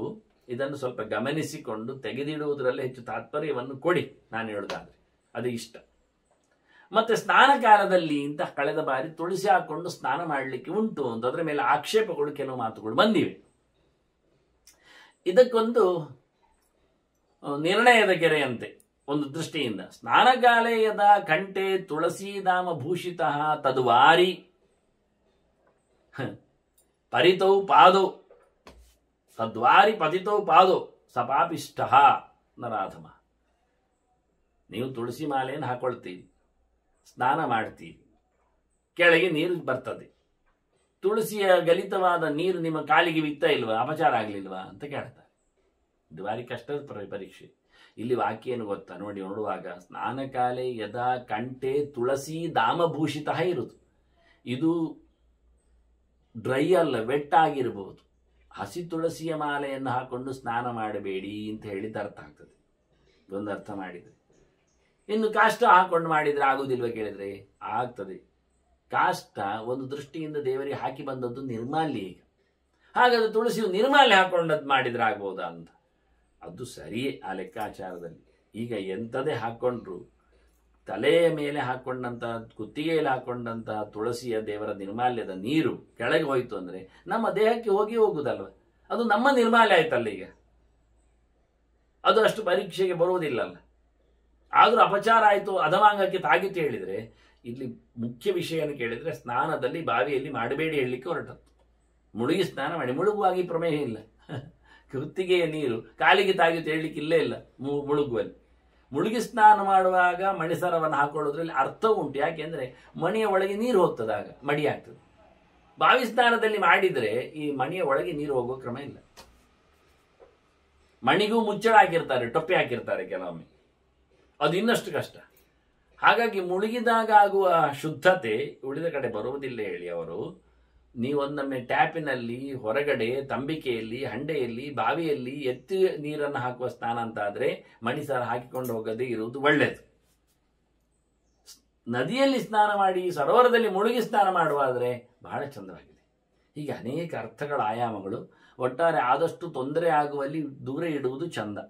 ಟೋಟಲ್ ವ್ಯಾಪ್ತಿ ನೋಡಿದ್ರೆ ಅದರ ಮಹತ್ತಿಗೆ ಬಗ್ಗೆ, ಅದರ ವಿವರಣೆ ಬಗ್ಗೆ, ಅದರ ದೊಡ್ಡತನದ ಬಗ್ಗೆ ಹೇಳುವುದಕ್ಕಿಂತ ಹೆಚ್ಚು ನಮಗೆ ಅನುಕೂಲ ಆಗದೇ ಇರುವಲ್ಲಿ, ಊಟದ ಹೊತ್ತಾಗಲಿ, ಮಲಗು ಹೊತ್ತಾಗಲಿ, ನಾವು ಇದನ್ನೆಲ್ಲ ಸೇರಿಸಿಕೊಂಡ್ರೆ ಅವರು ನಾನು ಪೇಟೆಗೆ ಹೋಗುವಾಗಲೂ ಸರಿ ಇಲ್ಲ ಅಂತ ಹೊರಗೆ ಹೋಗುವಾಗ ತೆಗೆದಿಟ್ಟು ಹೋಗ್ತಾರೆ. ಅದು ತಪ್ಪು.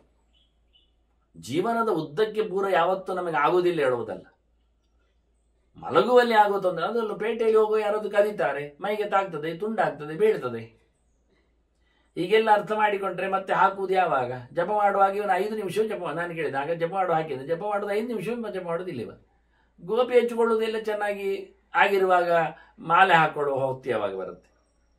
ಮಧ್ವಾಚಾರ್ಯರ ಮೈ ಮೇಲೆ ತುಳಸಿಯ ಮಾಲೆಯನ್ನು ಹಾಕಿದ ಒಬ್ಬ ದೇವರ ನಿರ್ಮಾಲ್ಯವನ್ನು ಹೇಳುವಲ್ಲಿ ಅದು ಅವರು ಹಚ್ಚಿಕೊಂಡ ಗೋಪಿಚಂದನ ಮುದ್ರೆಗಳು ಒಣಗಿದವು ನೋಡಿಕೊಂಡಾಗಿದ್ದಂತೆ. ಇಷ್ಟರ ಬಗ್ಗೆ ಗಮನಿಸಿದ್ದಾರೆ. ಯಾಕೆಂದ್ರೆ ಅದು ಒಣಗದೆ ಹಸಿ ಹಸಿಯಾದ ಗೋಪಿನಾಮದ ಗೋಪಿ ಮುದ್ರೆಯ ಮೇಲೆ ಆ ಸರ ಹಾಕಿದ್ರೆ ಅದು ಇನ್ನಷ್ಟು ರಾಡಿ ಮಾಡುತ್ತದೆ, ಅಲ್ಲಾಡಿ. ಹೀಗಾಗಿ ಹಾಕಿಕೊಂಡದ್ದನ್ನು ಯಾವುದು ವೆಟ್. ತುಳಸಿ ದೇವರ ನಿರ್ಮಾಲ್ಯದ ಮಾಲೆಯನ್ನು ಹಾಕೊಳ್ಳಿಕ್ಕುಂಟು. ಮಣಿಮಾಲೆ ಮಾತ್ರ ಅಲ್ಲ, ಮಣಿಮಾಲೆ ಮಾಮೂಲಿ. ನಿತ್ಯದು ಸಿಗದೇ ಇದ್ರೆ ಅದು ಬೇಕೆ ಅಂತ. ನಿತ್ಯದು ಸಿಗಿದ್ರೆ ಭಾರಿ ಒಳ್ಳೆಯದು ದೇವರೇ ಹಾಕಿದ್ದನ್ನು. ಪ್ರಾತಿನಿತ್ಯ ಹೊಸದಾದ ತುಳಸಿಯ ಧಾರಣೆ ಇರಲಿ. ಇಷ್ಟು ಅಂಶಗಳ ಚಿಂತನೆಯ ಜೊತೆಯಲ್ಲಿ ಇನ್ನು ಮುಂದಕ್ಕೆ ಕೆಲವು ನಾನು ಹೇಳಿದೆ ಗೌರಿ ತಂತ್ರದ ಕೆಲವು ಮಾತುಗಳಿವೆ. ಆನಂತರ ಸಾಯುವ ಕ್ಷಣದಲ್ಲಿಯ ನಮಗೆ ತುಳಸಿಯ ಸಂಪರ್ಕ ಚಿಂತನೆ, ತುಳಸಿ ತೀರ್ಥ ಪ್ರಾಶನ, ತುಳಸಿ ದೇವಿಯನ್ನೇ ಹೇಳಲಿಲ್ಲಲ್ಲ ಇನ್ನೂ ಸಹಿಗಿದ್ದಾಳೆ ಅಂತ ತುಂಬ ಜನರಿಗೆ ಯೋಚನೆ ಬಂದದ್ದು. ಹಾಗಾಗಿ ಇವನ್ನೆಲ್ಲ ಮಾತಾಡಲಿಕ್ಕುಂಟು. ಮತ್ತೆ ಸೇರಿದಾಗ ಚಿಂತನೆಗೆ ನಿಲ್ಲುವ. ವಂದನೆಗಳೊಂದಿಗೆ ಶ್ರೀ ಕೃಷ್ಣಾರ್ಪಣ. ನಾರಾಯಣ ನಾರಾಯಣ ನಾರಾಯಣ.